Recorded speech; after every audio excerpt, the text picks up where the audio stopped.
वाहिगुरु नाम जहाज है, चढ़े सो उतरे पार। जो श्रद्धा कर सेम दे, गुरु परम तारनहार। वाहिगुरु नाम जहाज है, चढ़े सो उतरे पार। जो श्रद्धा कर सेम दे, गुरु परम तारनहार। वाहिगुरु वाहिगुरु जी का खालसा, वाहिगुरु जी की फतेह। धन है गरीब नवाज सच्चे पातशाह। एको ओंकार सतनाम, करता पुरख निर्भਉ निरवैर। अकाल मूरत अजनी सैभं गुर प्रसाद। जप आद सच जिगाद सच, है भी सच नानक होसी भी सच। सोचै सोच न होवी, जे सोची लखवार।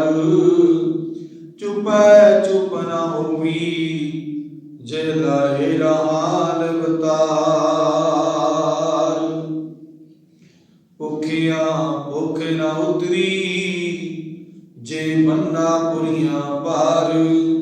सह सियानपा लख होवै, तां इक न चले नाल। कि विचारा हुई है, कब कूड़े टुटे पाल। हुक्म रजाई चलना, नानक लिखिया नाल। तेरा कीता जातो नाही, मैनू जोगिक तोई। मैं निर्गुणियारी को गुण नाई, आपे तरस प्योई। तरस पिया मैं राम तोई, सतगुर सज्जन मिलिया। नानक नाम मिले तां जीवा, तन मन थीवे हरिया। गुर सतगुर का जो सिख खाए, सो भलके उठ हर नाम ते आवै। उदम करे भलके परवाती, इस्नान करे अमृत सरनावै। उपदेश गुरु हर हर जप जापे, सब किल विक पाप दोख लै जावे। फिर चढ़े दिवसा गुरबाणी गावै, बहदिया उठदिया हर नाम ते आवै। जो साफिक रास ते आए हर हर, सो गुर सिख गुरु मन भावै। जिसनों दयाल होवे मेरा सुमामी, तिस गुर सिख गुरु उपदेश सुनावै। जन नानक तोड़ मंगे तिस गुर सिख की, जो आप जपै अवर नाम जपावै। दते दोष न देऊ किसै, दोष कर्मा अपनिया। जो मैं किया सो मैं पाया, दोष न दीजै अवर जना। जिनी नाम ते आया, गए मुशक्कत काल।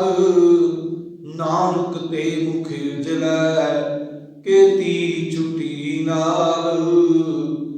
जिनी नाम ते आया, गए मशक्कत काल, नानक ते मुखी उजलै, केती छुटी नाल, वाहिगुरु। धन धन धन ਸਾਹਿਬ ਸ੍ਰੀ ਗੁਰੂ ਗ੍ਰੰਥ ਸਾਹਿਬ ਮਹਾਰਾਜ जी की अमृतमयी बाणी, धुर की बाणी आई तिन सगली चिंत मिटाई, जुगो जुग अटाल धन धन ਸਾਹਿਬ ਸ੍ਰੀ गुरु ग्रंथ ਸਾਹਿਬ महाराज जी की अमृतमयी बाणी की लगातार गुरु शब्द विचार चलती आ रही है। आओ गुरमुख प्यारो, गुरु सवारियो, सतगुरु सच्चे पातशाह साडे ते हर रोज की तरह अज भी कृपा करन कि असीं गुरु दे शब्द की विचार करने की कोशिश करिए। विचार करके गुरु का शब्द अपने हिरदियां च वसाइए, गुरु वाले बन जाइए। गुरु की मत के अनुसार सतगुरु सच्चे पातशाह इस रहिंदी दुनिया ते साडे तो इस तरह के कारोबार कार विहार कर्म करवाउण जो कि परमात्मा नूं चंगे लगन, तां कि साडा मिट्टी का पुतला पापी हिरदा गुरु चरनां जुड़ के संसार ते आया सफल हो जाए। आओ गुरमुख प्यारो, गुरु सवारियो, सतगुरु सच्चे पातशाह की मेहर कृपा सत्कार पहला आपां गुरबाणी पाठ पढ़ लईए ताकि गुरु के शब्द सानूं चंगी तरह समझ लग जाए, साडी समझ विच पै जाए। आओ गुरमुख प्यारो, गुरबाणी नाल जुड़िए। सतनाम श्री वाहिगुरु साहिब जी। गुजरी महला पंजवा। जिस मनुख पै करो बनती, सो अपने दुख भरिया। पार ब्रह्म चिन्ह हृदय अराध्या, तिन पौ सागर तरिया।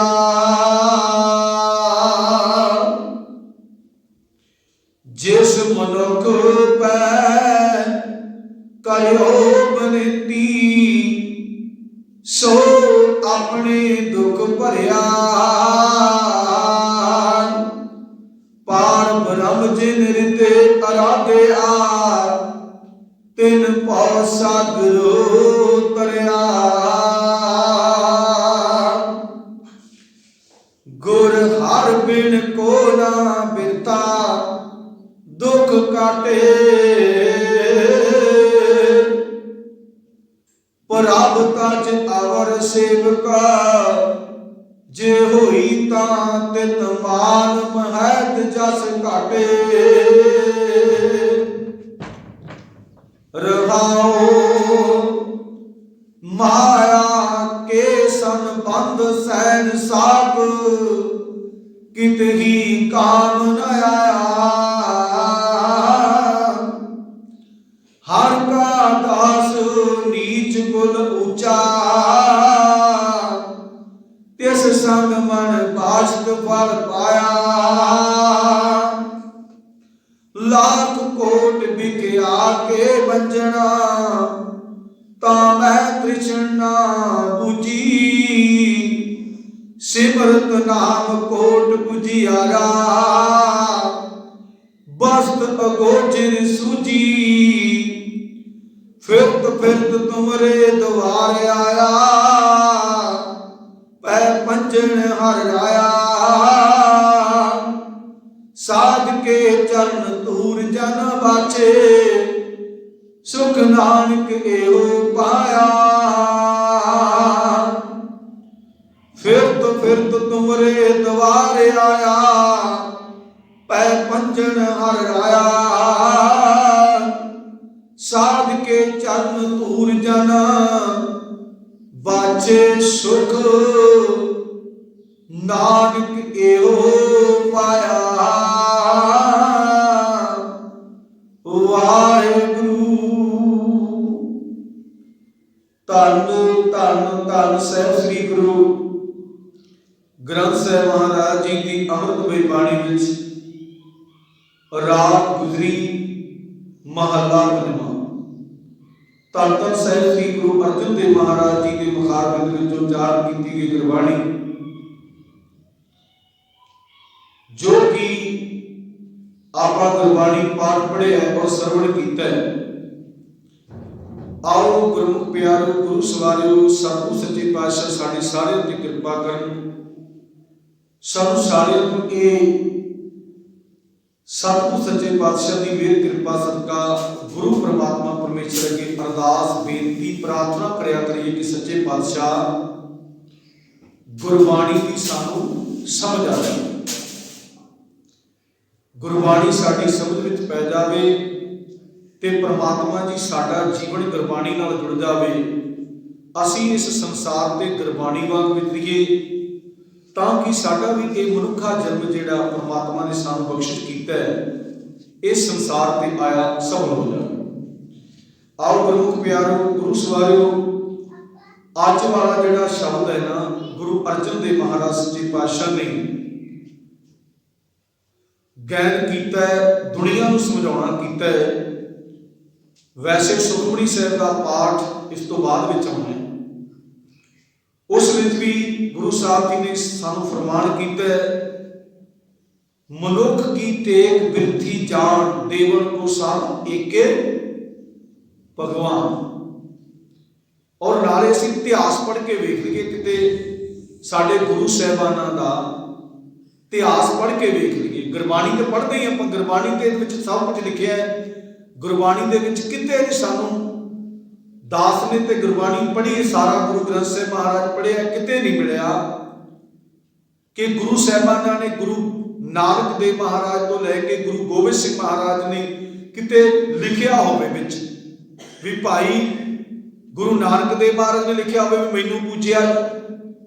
गुरु अंगद देव महाराज सच्चे पातशाह ने लिखिया होवे कि भाई मैं बाबे नानक की बड़ी सेवा की, मैं बड़ा बाबे नानक दे नाल लिया। चलो बाबे नानक ने तो काल पुरख का हलूना मारिया, मैं बाबे नानक की बड़ी सेवा की, मैं ना रहा, मैं सारिया खुशियां हासिल कीतियां। चलो बाबे नानक नूं तां तुसीं नहीं ध्याउणा ते तुसीं मैनूं ध्याया। इस तरीके नाल तरतीबवार गुरु अमरदास महाराज सच्चे पातशाह 62 साल की उम्र सी जदों गुरु अंगद देव साहब महाराज सच्चे पातशाह कोल खंडूर साहिब की धरती पहुंचे सी। रिश्तेदारी दे विच भी मामला सी, उन्हां दा रिश्तेदारी बहुत उच्ची सी, कुड़माचारी सी, पर 62 साल तो लैके 72 साल की उम्र तक गुरु अमरदास महाराज जी गुरु अंगद देव महाराज सच्चे पातशाह नूं गागर दे नाल, जो इतिहास दसदा है, गोंदवाल साहब की धरती तो गागर भर के ले जानी खडूर साहब की धरती ते इशनान कराया करते थे। और किते नहीं लिखिया भी मैं ये सेवा करके गुरु अंगद देव महाराज सच्चे पातशाह की सेवा करके मैनू गुरता गद्दी मिली है तो तुसीं इंज करिया जो बाबे नानक नूं ना ध्याओ, गुरु अंगद देव महाराज सच्चे पातशाह नूं ना ध्याओ, पर मैनू ध्याया। किते नहीं लिखिया गुरबाणी ना इतिहास च लिखे। और गुरु गोबिंद सिंह महाराज कह देंगे भी देखो मैं दुनिया वास्ते सारा परिवार ते सारी जिंदगी मेरे शरीर ने कोई सुख नहीं मानी, तो तुसीं इंज करिया जो मेरा कोई वड्डा सारा एक ढांस बना के मैनू ध्याया। किते गुरबाणी क्यों? गुरु गोबिंद सिंह महाराज की अपनी गुरबाणी नहीं है, पर 9वें पातशाह तक उन्होंने गुरबाणी दर्ज कराई, नहीं तो अपनी भी करा देंगे। उन्होंने अपना इतिहास जरूर बचित्र नाटक के लिखे है, पर उन्होंने जानी कि गुरु ग्रंथ साहिब महाराज एक बाणी नहीं दर्ज की। चलो 10वें ग्रंथ की बाणी आप सवेरे नितनेम के पढ़ते हैं, जो 10वां ग्रंथ है उसकी बाणी आप सवेरे जाप साह सवैये चौपी वो आप रहरास के भी पढ़ते हैं तो सवेरे नितनेम की बाणी की पढ़ते हैं। चलो गुरु परमात्मा परमेश्वर कृपा करे। अज का जो शब्द है ना बड़ा सोहना समझने वाला है, गुरु की कृपा सदका। आओ गुरमुख प्यारे गुरु शब्द उच्चारण जुड़िए। जिस मनुख पै करो बेनती, गुरु साहब जी कहते किसे ਮਨੁੱਖ ਦੇ ਨਾਲ। ਆਪਾਂ ਵੀ ਦੁਨਿਆਵੀ ਦੁਨੀਆ ਦੇ ਵਿੱਚ ਵਿਚਰਦੇ ਹਾਂ ਨਾ, ਕਿਤੇ ਵੀ ਆਪਾਂ ਰਿਸ਼ਤੇਦਾਰ ਨੂੰ ਮਿਲਣ ਜਾਈਏ ਜਾਂ ਕਿਸੇ ਰਿਸ਼ਤੇਦਾਰੀ 'ਚ ਵਿਆਹ ਸ਼ਾਦੀ ਹੋਵੇ, ਆਪਾਂ ਇਕੱਠੇ ਬਹਿ ਜਾਈਏ ਨਾ, ਆਪਾਂ ਉੱਥੇ ਕੀ ਕਹਿੰਦੇ, ਦੁੱਖ ਸੁੱਖ ਕਰ ਲਈਏ, ਵੀ ਆਪਾਂ ਦੁੱਖ ਸੁੱਖ ਕਰ ਲਈਏ। ਜਿਹੜੇ ਮਰਜ਼ੀ ਮਨੁੱਖ ਤੋਂ ਪੁੱਛ ਕੇ ਵੇਖ ਲਓ, ਹਰ ਕੋਈ ਮਨੁੱਖ ਦੁੱਖ ਨਹੀਂ ਭਰਿਆ, ਦੁੱਖ ਨਹੀਂ ਭਰਿਆ। ਇੱਥੇ ਨਾ ਚਲੋ ਜਦੋਂ ਗੁਰਬਾਣੀ ਦਾ ਦਾਸ ਪੜ੍ਹ ਰਿਹਾ ਸੀ ਬਾਣੀ, ਤੇ ਉਦੋਂ ਯਾਦ ਆ ਗਈ ਗੱਲ। ਇੱਕ ਸਾਡੀ ਲਹਿਰ ਦੇ ਵਿੱਚ ਗੁਰਮੁਖ ਪਿਆਰਾ ਹੈ, ਉਹਦੇ ਕੋਲ 40-42 ਕਿੱਲੇ ਜ਼ਮੀਨ ਹੈ, ਗੁਰੂ ਦੀ ਬੜੀ ਵੱਡੀ ਕਿਰਪਾ ਹੈ। ਉਹ ਵੀ ਸ਼ਾਇਦ ਵੀਡੀਓ ਸੁਣਦਾ ਹੋਵੇ, ਕਿਉਂਕਿ ਕਹਿੰਦਾ ਮੈਂ ਰੋਜ਼ ਲਾਈਵ ਕਰਦਾ। 40-42 ਕਿੱਲੇ ਜ਼ਮੀਨ ਹੈ ਉਹਦੇ ਕੋਲ। ਮਨੁੱਖ ਦੀ ਗੱਲ ਕਰੀਏ, ਦਾਸ ਬੜਾ ਡੂੰਘਾ ਮੇਰੇ ਨਾਲ ਪਿਆਰ ਹੈ ਮੇਰਾ। ਉਹਦੇ ਧੀਆਂ ਪੁੱਤਰ ਵੀ ਵੱਧ ਵਧੀਆ, ਕੰਮ ਵੀ ਬੜਾ ਵਧੀਆ ਕਾਰੋਬਾਰ ਕਰਦੇ। ਇੱਕ ਦਿਨ ਨਾ ਅਸੀਂ ਗੁਰਮੁਖ ਪਿਆਰ ਕਿਸੇ ਸੰਸਥਾ ਤੇ ਸੀ ਗਏ, ਤੇ ਦਾਸ ਨੇ ਉਹਨੂੰ ਫੋਨ ਕੀਤਾ ਵੀ ਆਪਾਂ ਚੱਲੀ ਗਏ ਭਾਈ ਇਸ ਤਰ੍ਹਾਂ ਕਰਕੇ। ਕਹਿੰਦਾ ਵੀ ਮੇਰੀ ਜਾਨ ਬੜੀ ਦੁਖੀ ਹੈ। ਮੈਂ ਕਿਹਾ ਹੈ ਵੀ ਗਰੀਬ ਬੰਦਾ ਤੇ ਕਵੇ। ਬਾਅਦ ਵਿੱਚ ਦਾਸ ਮੈਨੂੰ ਲੈ ਕੇ ਗਿਆ ਜਿਹੜੇ ਪ੍ਰੋਗਰਾਮ ਤੇ ਲੈ ਕੇ ਜਾਣਾ ਸੀ, ਮੈਨੂੰ ਯਾਦ ਗੱਲ ਉਦੋਂ ਆਈ ਜਦੋਂ ਮੈਂ ਗੁਰਬਾਣੀ ਪੜ੍ਹ ਰਿਹਾ ਸੀ ਉਦੋਂ। ਮੈਂ ਕਿਹਾ ਤੇਰੀ ਜਾਨ ਕਾਹਦੇ ਤੋਂ ਦੁਖੀ ਹੈ? 40-42 ਕਿੱਲੇ ਜ਼ਮੀਨ ਹੈ, ਤੇਰੇ ਕੋਲ ਠੇਕਾ ਹੀ ਨਹੀਂ ਮੁੱਕਦਾ, ਫਿਰ ਤੇਰੇ ਧੀਆਂ ਪੁੱਤਰ ਕੰਮ ਕਰਨ ਵਾਲੇ ਨੇ ਬਹੁਤ, 1-2 ਬਿਜ਼ਨਸ ਹੋਰ ਵੀ ਚਲਾਏ ਨੇ ਉਹਨੇ, ਤੇ ਜਾਨ ਕਿੱਥੋਂ ਦੁਖੀ? ਉਹ ਕਹਿੰਦਾ ਵੀ ਮੇਰੇ ਕੋਲ ਸਾਰਾ ਸਿਸਟਮ ਹੈ, ਸਾਰਾ ਕੁਝ ਸਿਸਟਮ ਹੈ, ਇੱਕ ਮੇਰਾ ਬੱਚਾ ਮੇਰਾ ਕਹਿਣਾ ਨਹੀਂ ਮੰਨਦਾ। ਉਹ ਕਹਿੰਦਾ ਜਿਹੜਾ ਅਸੀਂ ਉਹਨੂੰ ਕੰਮ ਕਹਿੰਦੇ ਆ, ਉਹ ਕਹਿੰਦਾ ਮੈਂ ਉਲਟ ਕਰਦਾ। ਉਹ ਕਹਿੰਦਾ ਉਹਦੇ ਕਰਕੇ ਮੇਰੀ ਜਾਨ ਦੁਖੀ ਹੈ। ਅੱਜ ਪਤਾ ਨਹੀਂ ਕਿਸੇ ਜਗ੍ਹਾ ਤੇ ਕਹਿੰਦੇ ਵੀ ਅੱਜ ਭਾਈ ਸਾਹਿਬ ਤੁਹਾਡੇ ਨਾਲ ਜਾਣਾ ਸੀ, ਪਰ ਉਹ ਮੈਨੂੰ ਕਹਿੰਦਾ ਵੀ ਉੱਥੇ ਜਾਣਾ। ਅਸੀਂ ਕਿਹਾ ਵੀ ਨਹੀਂ ਇੱਧਰ ਜਾਣਾ, ਕੋਈ ਕੰਮ ਹੋਣਾ, ਕੋਈ ਕਾਰਜ ਹੋਣਾ। ਉਹ ਕਹਿੰਦਾ ਮੈਂ ਕਰਨਾ ਹੀ ਕਰਨਾ, ਉੱਧਰ ਮੇਰੇ ਨਾਲ ਚੱਲੋ। ਪੈਸਾ ਵੀ ਵਾਧੂ, ਧੀਆਂ ਪੁੱਤਰ ਵੀ ਵਾਧੂ, ਸਭ ਕੁਝ ਵਾਧੂ, ਸਭ ਕੁਝ ਵਾਧੂ, ਪਰ ਜਾਨ ਫਿਰ ਦੁਖੀ। ਹੁਣ ਇੱਥੇ ਗੁਰੂ ਸਾਹਿਬ ਜੀ ਨੇ ਕੀ ਕਿਹਾ, ਸਾਨੂੰ ਕੀ ਸਮਝਾਉਣਾ ਕੀਤਾ? ਜਿਸ ਮਨੁੱਖ ਪੈ ਕਰੋ ਬੇਨਤੀ, ਸੋ ਆਪਣੇ ਦੁੱਖ ਭਰਿਆ। ਕਹਿੰਦੇ ਕੀ ਤੈਨੂੰ ਦੇ ਦੇਗਾ? ਉਹ ਤਾਂ ਆਪਣੇ ਦੁੱਖਾਂ ਨਾਲ ਭਰਿਆ। ਗੁਰੂ ਅਰਜਨ ਦੇਵ ਮਹਾਰਾਜ ਜੀ ਕਹਿੰਦੇ ਜਿਹਨੂੰ ਮਰਜ਼ੀ ਤੁਸੀਂ ਦੁੱਖ ਫਰੋਲ ਕੇ ਦੇਖੋ। ਆਪਾਂ ਕਹਿੰਦੇ ਨਾ ਆਹ ਬੰਦਾ ਤੈਨੂੰ ਬੜਾ ਸੁਖੀ ਜਿਹਾ ਬੜਾ ਲੱਗਦਾ, ਵਧੀਆ ਜਿਹਾ ਲੱਗਦਾ, ਉਹ ਸੁਖੀ ਜਿਹਾ ਲੱਗਦਾ ਵੀ ਦੇਖੋ ਸਾਰਾ ਕੁਛ ਚੀਜ਼ਾਂ ਵਾਧੂ ਨੇ, ਤੰਦਰੁਸਤ ਵੀ ਹੈ, ਬੜਾ ਵਧੀਆ। ਆਪਾਂ ਨੂੰ ਇਹ ਲੱਗਦਾ ਵੀ ਬੜਾ ਵਧੀਆ ਬੰਦਾ ਹੋਏਗਾ, ਬਹੁਤ ਵਧੀਆ। ਗੁਰੂ ਸਾਹਿਬ ਜੀ ਇਸੇ ਕਰਕੇ ਸਾਨੂੰ ਸਮਝਾਉਣਾ ਕੀਤਾ ਕਿ ਬੰਦਿਆ, ਬੰਦੇ ਕੋਲ ਤੈਨੂੰ ਰਿਕਵੈਸਟ ਕਰਨ ਦੀ ਲੋੜ ਨਹੀਂ। ਜੇ ਰਿਕਵੈਸਟ ਕਰਨੀ ਤੇ ਕਿੱਥੇ ਕਰਨੀ? ਗੁਰੂ ਸਾਹਿਬ ਨੇ ਸਮਝਾਉਣਾ ਕੀਤਾ, ਪਾਰ ਬ੍ਰਹਮ ਜਿਨ ਹਿਰਦੇ ਅਰਾਧਿਆ, ਤਿਨ ਭਉ ਸਾਗਰ ਤਰਿਆ।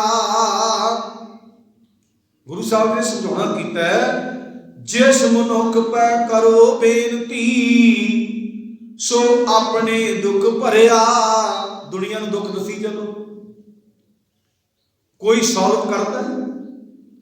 ਕਿਤੇ ਵੀ ਜਾ ਕੇ ਦੁੱਖ ਕਿਸੇ ਵੀ ਵੱਡੇ ਅਫਸਰ ਕੋਲ, ਕਿਸੇ ਵੱਡੇ ਮੰਤਰੀ ਕੋਲ ਕਵੇ ਵੀ ਭਾਈ ਮੈਨੂੰ ਆਹ ਦੁੱਖ ਹੈ, ਉਹਨੇ ਆਪਣਾ ਪੱਲਾ ਝਾੜਨਾ ਹੈ ਵੀ ਦੁੱਖ ਸਾਰੀ ਦੁਨੀਆ ਨੂੰ ਦੁੱਖ ਹੈ। ਹੁਣ ਡਾਕਟਰ ਦੇ ਕੋਲ ਸੁਖੀ ਬੰਦਾ ਕੋਈ ਜਾਂਦਾ? ਜਿਹੜੇ ਬੰਦਾ ਸਰੀਰ ਤੰਦਰੁਸਤ ਹੈ ਉਹ ਡਾਕਟਰ ਕੋਲ ਜਾਂਦਾ। ਆਪਾਂ ਉੱਥੇ ਕੀ ਕਹਿੰਦੇ? ਡਾਕਟਰ ਸਾਹਿਬ ਮੇਰਾ ਸਰੀਰ ਆਹ ਚੀਜ਼ ਹੈ। ਉੱਥੇ ਦੁਖੀ ਨਹੀਂ ਹੋਣਾ। ਤੇ ਆਪਾਂ ਪਤਾ ਕੀ ਕਹਿੰਦੇ? ਡਾਕਟਰ ਨੂੰ ਕਰਦੇ ਕਿਰਪਾ। ਉਹ ਨਹੀਂ ਕਿਰਪਾ ਕਰਦਾ, ਕਿਰਪਾ ਤਾਂ ਪ੍ਰਮਾਤਮਾ ਕਰਦਾ। ਹਾਂ, ਉਹਦਾ ਜਿਹੜਾ ਪ੍ਰੋਸੀਜਰ ਹੈ, ਜਾਣੀ ਕਿ ਜਿਹੜਾ ਕੁਛ ਨੇ ਸਿੱਖਿਆ ਉਸ ਤਰੀਕੇ ਦੇ ਨਾਲ ਤੈਨੂੰ ਦਵਾਈ ਦੇ ਦੇਗਾ। ਉਹ ਬਾਕੀ ਪ੍ਰਮਾਤਮਾ ਨੇ ਉਹਨੇ ਲਿਖ ਕੇ ਵੀ ਲਾਇਆ ਹੁੰਦਾ ਹਸਪਤਾਲਾਂ ਦੇ ਵਿੱਚ ਵੀ ਭਾਈ ਅਸੀਂ ਤਾਂ ਇੱਕ ਪ੍ਰਮਾਤਮਾ ਦੀ ਕਿਰਪਾ ਸਦਕਾ ਸਾਡੀ ਡਿਊਟੀ ਲੱਗੀ ਸੀ, ਕਰਿੰਦੇ ਆ, ਮੈਡੀਕਲ ਲਾਈਨ ਦੇ ਸੀ, ਕਰਿੰਦੇ ਆ, ਪਰ ਬਾਕੀ ਕੰਮ ਸਾਰਾ ਇਲਾਜ ਚਲਾਉਣਾ, ਦਵਾਈ ਨੂੰ ਲਾਉਣਾ, ਇਹ ਕਿਹਨੇ ਕਰਨਾ? ਪ੍ਰਮਾਤਮਾ ਨੇ। ਬਾਕੀ ਸਾਡੇ ਕਰਮਾਂ 'ਚ, ਬਾਕੀ ਸਾਡੇ ਕਰਮਾਂ 'ਚ ਅਸੀਂ ਤਾਂ ਬੜੇ ਬੜੇ ਜੱਜ ਵਕੀਲਾਂ ਨੂੰ ਮਿਲਦੇ ਰਹੇ ਨੇ। ਉਹ ਕਹਿੰਦੇ ਵੀ ਕੇਸ ਵੀ ਜਿਹੜੇ ਜਿੱਤਦੇ ਆ ਨਾ, ਸਾਡੇ ਕਰਮਾਂ ਭਾਗਾਂ ਨੇ ਜਿੱਤਦੇ, ਉਸ ਤਰ੍ਹਾਂ ਨਹੀਂ ਜਿੱਤਦੇ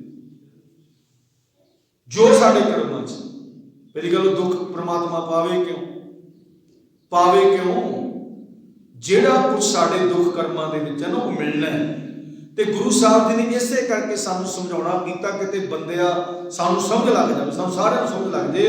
ਗੁਰੂ ਸਾਹਿਬ ਜੀ ਕਹਿੰਦੇ ਨੇ ਕਿ ਭਾਈ ਸਾਨੂੰ ਸਮਝਾਉਣਾ ਕੀਤਾ ਇਸ ਪੰਕਤੀ ਦੇ ਵਿੱਚ, ਜੇ ਕਿਤੇ ਪ੍ਰਮਾਤਮਾ ਦੀ ਕਿਰਪਾ ਹੋ ਜੇ ਪੰਕਤੀ ਸਾਨੂੰ ਸਮਝ ਲੱਗ ਜਾਵੇ। ਗੁਰੂ ਸਾਹਿਬ ਜੀ ਕਹਿੰਦੇ ਨੇ ਜਿਸ ਮਨੁੱਖ ਪੈ ਕਰੋ ਬੇਨਤੀ ਸੋ ਆਪਣੇ ਦੁੱਖ ਭਰਿਆ, ਪਾਰ ਬ੍ਰਹਮ ਜਿਨ ਹਿਰਦੇ ਅਰਾਧਿਆ ਤਿਨ ਭਉ ਸਾਗਰ ਤਰਿਆ। हे ਭਾਈ ਮੈਂ ਜਿਸ ਵੀ ਮਨੁੱਖ ਕੋਲ ਆਪਣੇ ਦੁੱਖ ਦੀ ਗੱਲ ਕਰਦਾ ਉਹ ਆਪਣੇ ਦੁੱਖਾਂ ਨਾਲ ਪਹਿਲਾਂ ਨਕੋ ਨਕ ਭਰਿਆ। ਮੇਰਾ ਦੁੱਖ ਕਿੱਥੇ ਵਡਾ ਦੇਗਾ, ਉਹ ਮੇਰਾ ਦੁੱਖ ਕੀ ਨਿਵਰਤ ਕਰੇਗਾ। हे ਭਾਈ ਜਿਸ ਮਨੁੱਖ ਨੇ ਆਪਣੇ ਹਿਰਦੇ ਵਿੱਚ ਪ੍ਰਮਾਤਮਾ ਅਰਾਧਿਆ ਉਸਨੇ ਇਹ ਸਾਰਾ ਡਰ ਭਰਿਆ ਸੰਸਾਰ ਸਮੁੰਦਰ ਪਾਰ ਕੀਤਾ, ਨਹੀਂ ਤੇ ਜਿਨ੍ਹਾਂ ਨਾਮ ਧਿਆਇਆ ਉਹ ਵੀ ਗਏ ਨੇ ਜਿਹੜੇ ਪ੍ਰਮਾਤਮਾ ਨੂੰ। ਹੁਣ ਇੱਥੇ ਆਪਾਂ ਗੁਸਤਾਖੀ ਮਾਫ ਕਰਨਾ, ਕਈਆਂ ਨੂੰ ਬਹੁਤ ਗੁੱਸਾ ਲੱਗਦਾ ਕਿਉਂਕਿ ਜਾਂਦੇ ਨੇ ਇਹੋ ਜਿਹੀ ਜਗ੍ਹਾ ਤੇ ਬੰਦਿਆਂ ਨੇ ਦੁਕਾਨਦਾਰੀਆਂ ਬਣਾਈਆਂ ਹੋਈਆਂ ਨੇ ਵੀ ਅਸੀਂ ਸਾਰੇ ਆਣਾ, ਜਦੋਂ ਖਬਰਾਂ ਆਉਂਦੀਆਂ ਨੇ ਉਹਨਾਂ ਦੇ ਨਾਲ ਬੜਾ ਵੀ ਇੰਨੇ ਤਰ੍ਹਾਂ ਦੇ ਸੁਨਾਦ, ਇੰਨੇ ਤਰ੍ਹਾਂ ਦੀਆਂ ਪ੍ਰੋਬਲਮ ਅਸੀਂ ਹੱਲ ਕਰ ਦਿੰਦੇ, ਸਾਰੀਆਂ ਸਮੱਸਿਆ ਹੱਲ ਕਰ ਦਿੰਦੇ। ਪਹਿਲੀ ਗੱਲ ਤੇ ਉਹਨਾਂ ਦੀ ਸਮੱਸਿਆ ਨਹੀਂ ਹੱਲ ਹੋ ਰਹੀ, ਉਹ ਕਿਹਦੀ ਸਮੱਸਿਆ ਹੱਲ ਕਰ ਦੇਣਗੇ। ਪਹਿਲੀ ਗੱਲ ਤੇ ਉਹਨਾਂ ਦੀ ਸਮੱਸਿਆ ਨਹੀਂ ਹੱਲ ਹੋ ਰਹੀ, ਕਿਉਂ? ਉਹ ਬੰਦੇ ਨੂੰ ਆਪਦੇ ਕੋਲ ਕਿਉਂ ਬੁਲਾਉਂਦੇ ਨੇ? ਵੱਡੀ ਸਮੱਸਿਆ ਤੇ ਹੈ ਵੀ ਉਹ ਐਡਵਰਟਾਈਜ਼ ਦੇ ਵਿੱਚ ਕੀ ਕਹਿੰਦੇ ਨੇ, ਉਹ ਐਡਵਰਟਾਈਜ਼ ਦੇ ਕੀ ਕਹਿੰਦੇ ਨੇ ਵੀ ਸਾਡੇ ਕੋਲ ਆਓ। ਚਲੋ ਉਹਨਾਂ ਨੇ ਫੀਸ ਵੀ ਨਾ ਰੱਖੀ ਹੋਵੇਗੀ, ਚਲੋ ਫੀਸ ਨਾ ਰੱਖੀ ਹੋਵੇਗੀ, ਉਹ ਕਹਿਣਗੇ ਇੱਥੇ ਆਣ ਕੇ ਗੱਲ ਕਰੇ ਜਿੰਨੀ ਤੁਹਾਡੀ ਸ਼ਰਧਾ ਭਾਵਨਾ ਸੇਵਾ ਦੇ ਕਰਕੇ। ਬੰਦਾ ਹੁਣ ਦੁੱਖ ਦਾ ਭਰਿਆ, ਬੰਦੇ ਨੇ ਇਲਾਜ ਕਰਾਇਆ ਜਾਂ ਕੋਈ ਇਸ ਤਰ੍ਹਾਂ ਦਾ ਕੰਮ, ਬੜੇ ਪੈਸੇ ਖਰਚ ਰਿਹਾ ਹੈ, ਬੰਦਾ ਕਹਿੰਦਾ ਵੀ ਵੇਖ ਮੈਂ ਲੱਖਾਂ ਰੁਪਏ ਉੱਥੇ ਖਰਚੀ ਜਾਂਦਾ ਇਲਾਜ ਵਿੱਚ, ਇੱਥੇ ਆਇਆ ਘੱਟੋ ਘੱਟ 100 ਰੁਪਇਆ ਮੱਥਾ ਦਾ ਟੇਕਾ। ਜਦੋਂ ਉਹ ਬੰਦੇ ਕੋਲ ਬੰਦਾ ਜਾਂਦਾ ਨਾ ਜਿੱਥੇ ਦੁਨੀਆ ਦੀ ਲਾਈਨਾਂ ਲੱਗੀਆਂ ਹੁੰਦੀਆਂ ਨੇ ਵੀ ਆਹ ਚੀਜ਼ ਦਾ ਇੱਥੋਂ ਇਲਾਜ ਹੋਣਾ, ਇੱਥੋਂ ਆਰਾਮ ਹੋਣਾ ਹੈ, ਗੁਰਬਾਣੀ ਦਾ ਫੈਸਲਾ ਤਾਂ ਇਹ ਹੈ ਸੰਸਾਰ ਰੋਗੀ ਨਾਮ ਦਾਰੂ। ਗੁਰਬਾਣੀ ਦਾ ਤੇ ਫੈਸਲਾ ਵੀ ਸੰਸਾਰ ਰੋਗੀ ਨਾਮ ਦਾਰੂ, ਦੁੱਖ ਭੰਜਨ ਤੇਰਾ ਨਾਮ ਹੈ, ਵੀ ਦੁੱਖਾਂ ਨੂੰ ਕੱਟਣ ਵਾਲਾ ਪ੍ਰਮਾਤਮਾ ਨੂੰ ਧਿਆ ਕੇ ਉਹ ਤੇਰੇ ਕੱਟੇਗਾ। ਪਰ ਹੁਣ ਉੱਥੇ ਜਦੋਂ ਆਪਾਂ ਜਾਣੇ ਇਹ ਪਹਿਲਾਂ ਤਾਂ ਭੁੱਖ ਉਹਨਾਂ ਦੀ ਆਪਦੀ ਨਹੀਂ ਉਤਰਦੀ। ਅਸੀਂ ਕਈ ਸਥਾਨਾਂ ਤੇ ਜਾ ਕੇ ਦੇਖਿਆ, ਬੜੇ ਜਗ੍ਹਾ ਤੇ ਸਥਾਨਾਂ ਦੇਖਿਆ ਵੀ ਕਹਿੰਦੇ ਪੈਸਾ ਸੀ, ਉਹ ਸ਼ਰਧਾ ਭਾਵਨਾ ਨਾਲ ਜਦੋਂ ਅਸੀਂ ਬੰਦਾ ਕਿਸੇ ਕੋਲ ਜਾਂਦਾ, ਕਿਸੇ ਦਾ ਚਲੋ ਉਹਨੂੰ ਕੋਈ ਦੁੱਖ ਤਕਲੀਫ ਨਹੀਂ, ਕੋਈ ਦਾ ਝਗੜਾ ਲੜਾਈ ਚੱਲ ਰਿਹਾ, ਕੇਸ ਹੀ ਚੱਲ ਰਿਹਾ, ਜਾਂ ਕਿਸੇ ਦਾ ਬੱਚਾ ਹੀ ਨਹੀਂ ਬਾਹਰ ਜਾ ਰਿਹਾ, ਕਈ ਕਾਰਨ ਬਣ ਗਏ, ਕਿਤੇ ਅਵੈਸੀ ਵਾਲਿਆਂ ਨੇ ਕਿਹਾ ਤੇਰੀ ਆ ਰਿਕੁਆਇਰਮੈਂਟ ਨਹੀਂ ਪੂਰੀ ਆ, ਇਸ ਤਰ੍ਹਾਂ ਉਹ ਸਾਰਾ ਕੁਝ ਕਰਕੇ ਹੁਣ ਉੱਥੇ ਲੱਖਾਂ ਰੁਪਈਆ ਭਰੇ ਬੈਠਾ ਉਹ ਬੰਦਾ, 2 4 10 ਲੱਖ ਨਾਲ ਤਾਂ ਗੱਲ ਨਹੀਂ ਬਣਦੀ। ਉੱਥੇ ਕੋਈ 20 25 25 30 ਲੱਖ ਰੁਪਈਆ ਭਰ ਕੇ ਤੇ ਫਿਰ ਜਾਂਦੇ ਨੇ ਬਾਹਰ। ਹੁਣ ਉਹ ਬੰਦਾ ਕਹਿੰਦਾ ਵੀ ਜੇ ਮੈਂ ਉੱਥੇ 20 ਲੱਖ ਰੁਪਈਆ ਫਸਾਈ ਫਿਰਦਾ, ਇਸ ਬਾਬੇ ਨੂੰ 100 ਰੁਪਈਆ ਮੱਥਾ ਦਾ ਟੇਕ ਹੀ ਦਿਆਂ। ਹੁਣ ਉੱਥੇ ਆਪਣੇ ਵਰਗੇ ਦਿਹਾੜੀ ਤੋਂ ਤੁਸੀਂ ਜ਼ਿਆਦਾ ਨਾ ਕਰੋ, ਦਿਹਾੜੀ ਦਾ 100 ਬੰਦਾ ਹੀ ਚਲ ਗਿਆ ਉਹਦੇ ਕੋਲ, ਤੇ 100 ਨੂੰ 100 ਨਾਲ ਗੁਣਾ ਕਰ ਲਓ, ਕਿੰਨੇ ਬਣਦੇ? 10,000 ਰੁਪਏ ਬਣਦੇ। ਉਹਨੇ ਕੀਤਾ ਕੁਛ ਵੀ ਨਹੀਂ, ਕੀਤਾ ਕੁਛ ਨਹੀਂ, ਸਮੱਸਿਆ ਕਿੱਥੇ ਹੱਲ ਹੋਈ? ਪਰਮਾਤਮਾ ਵੱਲੋਂ ਹੁਣ ਆਪਾਂ ਦੇਖਦੇ ਹਾਂ ਕੋਰਟ ਕਚਹਿਰੀਆਂ 'ਚ ਕੇਸ ਪਾਉਣੇ ਆ, ਡਾਕਟਰਾਂ ਕੋਲ ਇਲਾਜ ਕਰਾਉਣ ਵਾਸਤੇ ਜਾਂਦੇ ਆ, ਬੱਚੇ ਪੜ੍ਹਾਉਣ ਵਾਸਤੇ ਸਕੂਲੇ ਜਾਂਦੇ ਆ, ਸਾਰੇ ਬੱਚੇ ਪੜ੍ਹ ਨਹੀਂ ਪਾਉਂਦੇ ਤੇ ਸਾਰੇ ਰਹਿੰਦੇ ਨੇ, ਸਾਰੇ ਡਾਕਟਰਾਂ ਕੋਲ ਇਲਾਜ ਠੀਕ ਹੋ ਜਾਂਦਾ, ਸਾਰੇ ਰਹਿੰਦੇ ਨੇ, ਸਾਰਿਆਂ ਦੇ ਕੋਰਟ ਕਚਹਿਰੀਆਂ ਦੇ ਵਿੱਚ ਕੇਸ ਸੋਲਵ ਹੋ ਜਾਂਦੇ ਨਹੀਂ ਹੁੰਦੇ। ਹੁਣ ਇਹਨਾਂ ਕੋਲ ਵੀ ਜਿਹੜਾ ਬੰਦਾ ਜਾਂਦਾ ਹੈ ਉਹਨਾਂ ਨੂੰ ਗੁੱਸਾ ਬਹੁਤ ਲੱਗਦਾ ਸਾਡੇ ਤੇ ਤਾਂ ਬਹੁਤ ਗੁੱਸੇ ਹੁੰਦੇ ਨੇ, ਕਹਿੰਦੇ ਭਾਈ ਅਸੀਂ ਸਾਡੀ ਦੁਕਾਨਦਾਰੀ, ਤੁਸੀਂ ਵਿੱਚ ਕੀ ਠੇਡਾ ਪਾਈ ਫਿਰਦੇ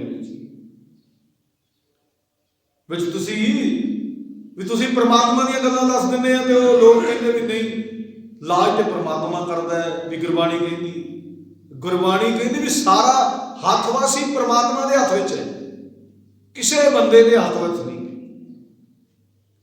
ਇਸ ਕਰਕੇ ਗੁਰੂ ਸਾਹਿਬ ਜੀ ਨੇ ਸਮਝਾਉਣਾ ਕੀਤਾ ਕਿ ਜੇ ਬੰਦਿਆ ਵੀ ਪ੍ਰਮਾਤਮਾ ਤੇਰੇ ਤੇ ਕਿਰਪਾ ਕਰੇ, ਕਿਤੇ ਸਾਨੂੰ ਤੇ ਗੁਰਬਾਣੀ ਰਾਹੀਂ ਸਮਝਾਉਣਾ ਕੀਤਾ ਹੈ ਵੀ ਸਮਝ ਲੱਗ ਜਾਵੇ। ਗੁਰੂ ਸਾਹਿਬ ਜੀ ਨੇ ਸਮਝਾਉਣਾ ਕੀਤਾ ਹੈ ਕਿ ਭਾਈ ਬੰਦੇ ਦੇ ਵੱਸ ਦੀ ਗੱਲ ਨਹੀਂ, ਕੋਈ ਬੰਦਾ ਤਾਂ ਪਹਿਲਾਂ ਹੀ ਦੁੱਖਾਂ ਨਾਲ ਭਰਿਆ,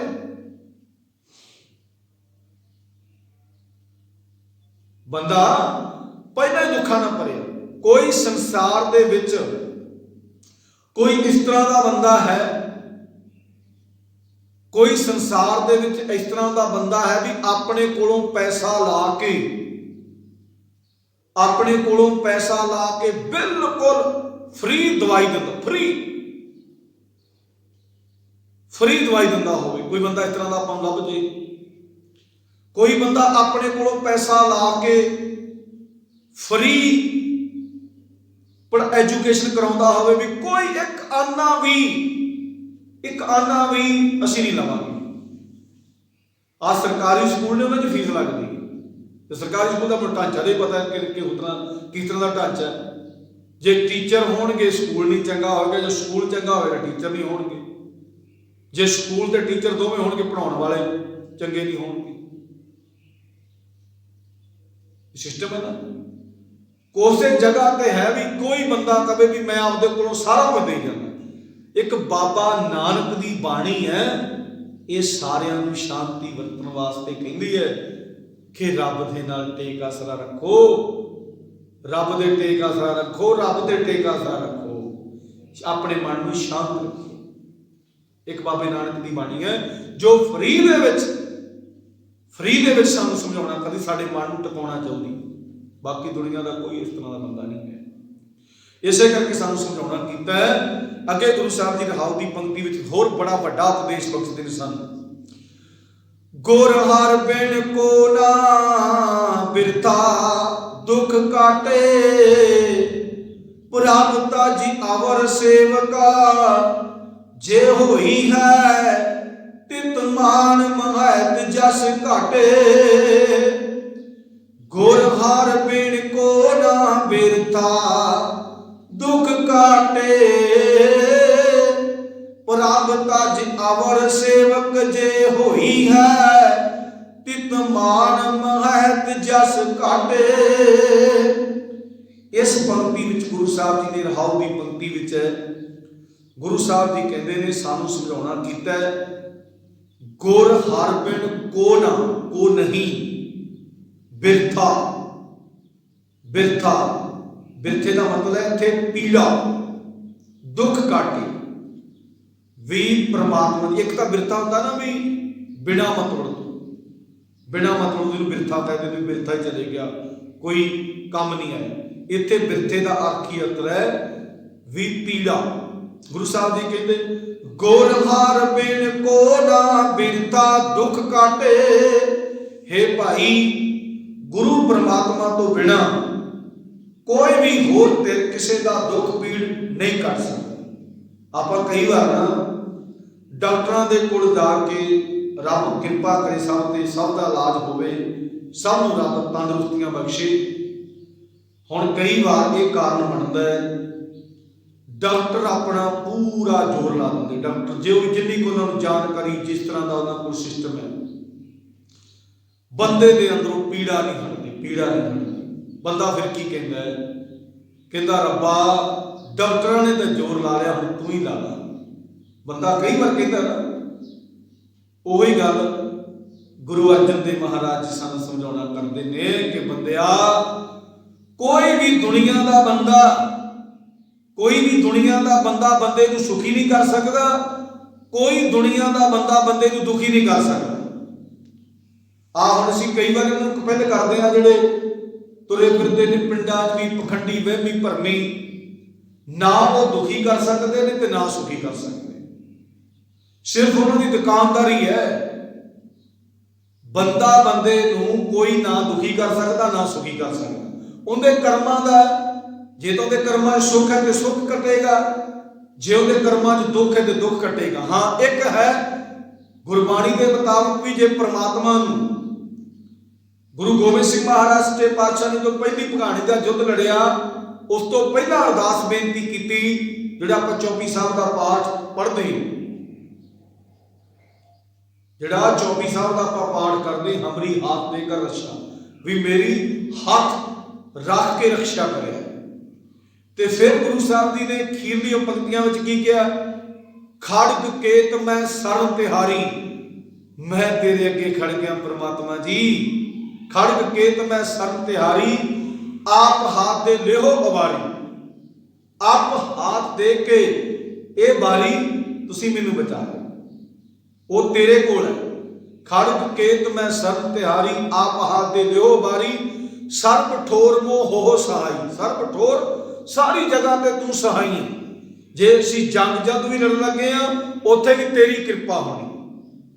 सर्ब ठोर मोह हो सहाई, दुष्ट दोख ते लेहो बचाए, दुष्ट दोख ते लेहो बचाई। क्यों क्या गुरु साहब ने भी लड़ाई लड़दे हो सकता भी परमात्मा जी जे तू ना रक्षा की, साडे फट वज गए, साडे भी तलवारां दे फट वज गए, साडे शरीर जेड़े नष्ट हो गए, असी लड़ाई कित्थे जित पावांगे। जे तू अंग संग होई सैं, उसे जगह ते फिर गुरु गोबिंद सिंह महाराज सच्चे पातशाह ने जिहड़ा आपां फतेह गर्ज करदे, जिहड़ी आपां फतेह गर्ज गजाउने हैं ना, ये भगाणी का युद्ध, पहला भगाणी का युद्ध गुरु गोबिंद सिंह महाराज ने जित्तिया। सिखां ने भी कहा, खालसा पंथ ने कहा कि सच्चे पातशाह तुहाडी बल्ले बल्ले होगी। गुरु गोबिंद सिंह महाराज कहते नहीं, साडी नहीं बल्ले बल्ले, वाहिगुरू जी का खालसा, वाहिगुरू जी की फतेह। ये फतेह परमात्मा ने की। हर दीवान मैदान फतेह दी दात, हर दीवान मैदान फतेह दी दात कौन करता है? परमात्मा। गुरु गोबिंद सिंह महाराज के पातशाह ने सारे काम परमात्मा ते छड्डे सी, जो करता परमात्मा करता है। जे मैदान दे विच फतेह हुई है तो परमात्मा दी है, साडी नहीं फतेह।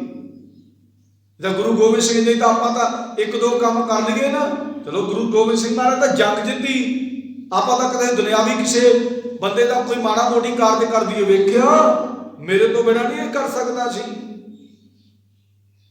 आप किसी का कोई मतबल हल कर दिए या किसी की कोई थोड़ी बहुती मदद कर दिए, असी कोशिश करते हैं भी ये वीडियो नू तकरीबन हो सके तो सारे संसार च वायरल करिए। माड़ा बहुत भले का काम कर दिता ना, तो गुरु गोबिंद सिंह महाराज कहते नहीं, ये सारा कुछ किन्ने कीता? परमात्मा ने। इत्थे गुरु साहब जी समझाना करते ने, जे किते समझ आ जाए।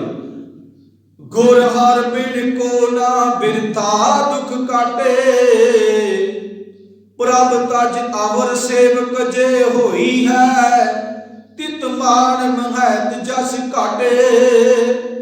प्रभ तज गुरु साहब ने समझाना कीता है भी परमात्मा का आसरा छड्ड के किसी होर सेवक बन गई, जिवें आपां करदे भी गुरु ग्रंथ साहिब महाराज के अगे मत्था भी टेक लिया, फिर विश्वास अरदास भी रोज करते हैं, अरदास भी रोज करते हैं। सच्चे पातशाह सिखां नूं सिੱਖੀ दान, केस दान, वैसा दान, भरोसा दान, भरोसा दान, दाना सिरदान, नाम दान, श्री अमृतसर साहिब दर्शन सुना। अरदास भी रोज करते हैं, पर गुरु साहब कहते गुरु साहब की ये असीं अरदास तो तेरे कोल कर ली, पर भरोसा सानू दूजे बन्ने, भरोसा फिर साडा जीवन सोहना नहीं बनना। गुरु साहब जी ने कहा कि फिर साडा जीवन नहीं सोहना बनना। प्रभ तज अवर सेवक जे होई है, परमात्मा नूं छड्ड के किसी होर दी सेवा करदा फिरदा है। तित मान महत जस घाटे, गुरु साहब जी कहते तां इस काम विच इज्जत वडियाई शोभा बिल्कुल घट जाती। जदों असीं परमात्मा नूं छड्ड के किसी होर बन्ने जावांगे ना, परमात्मा नूं सिर्फ असीं गल्लां वास्ते ही रह जाइए, हाँ भी मैं तो रब नूं मनदा है, मैं तो रब नूं, ते गुरु साहब जी कहंदे राम राम करता ते जग फिरे, राम ना पाया जाए। रब नूं मनण दा की है भी गुरु दा ज्ञान लैके हर स्थान ते मैं रब नूं चेते रखां, रब नूं चेते रखां, तां तेरा सिस्टम सही होना है, तां तेनू तेरे ते कृपा होनी मालक दी। ये नहीं भी कला गुरुद्वारा साहब, ये भी होना सत्कार है भी गुरुद्वारे आ गया मत्था टेक लिया, जां गुरुद्वारा साहब थोड़ी जी मेरे वर्गियां नूं दिखाउण वास्ते सेवा कर ली भी बड़ी असीं सेवा करते हैं। हर थां ते रब नूं याद रखना है। ते जे हुण असीं मत्था टेक के जदों उधर नूं आपां जाइए दूजे बन्ने सानूं याद आ जाए भी मेरे बापू ने कहा भरोसा रखना ते कल्ला परमात्मा ते रखना है। मेरा बापू की कहता है भी जो मेरा बापू कहता मैं उनके मुताबिक, हाँ भी इत्थे मत्था टेक गया अरदास बेनती कर गया, चल भी अपना कारोबार कर। उस तो बाद जदों शामां पैंदियां चेते चेते सवास रख परमात्मा, चेते सवास रख।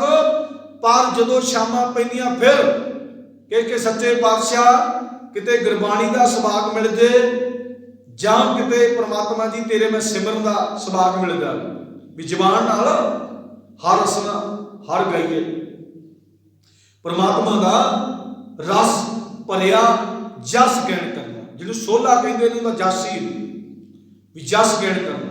तो गुरु साहब जी ने सानू समझाउणा कीता है कि प्रभ त्याज अवर सेवका जे होई है तित मान महैत जस घट।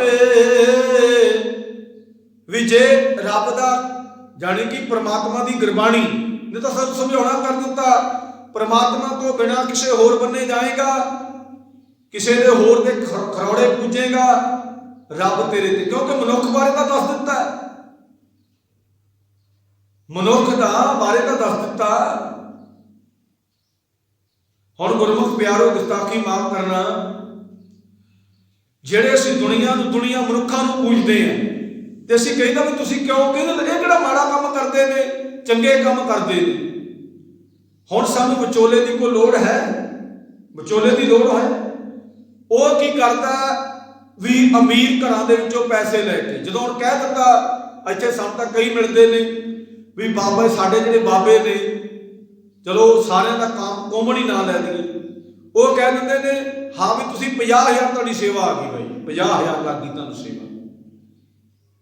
हुण उहने आपदे कोलों तो कुछ ना दिता, आपदे कोलों दे ना कुछ दिता, 50 कितों इकट्ठा कीता, 20 कितों, 10 कितों, लाखां रुपये इकट्ठे करके जे किसी जगह ते ला भी दिते, उहदे विचों बाबे दा कोई जानी कि सिस्टम नहीं, मैनूं ते लगदा नहीं कि कोई होवे।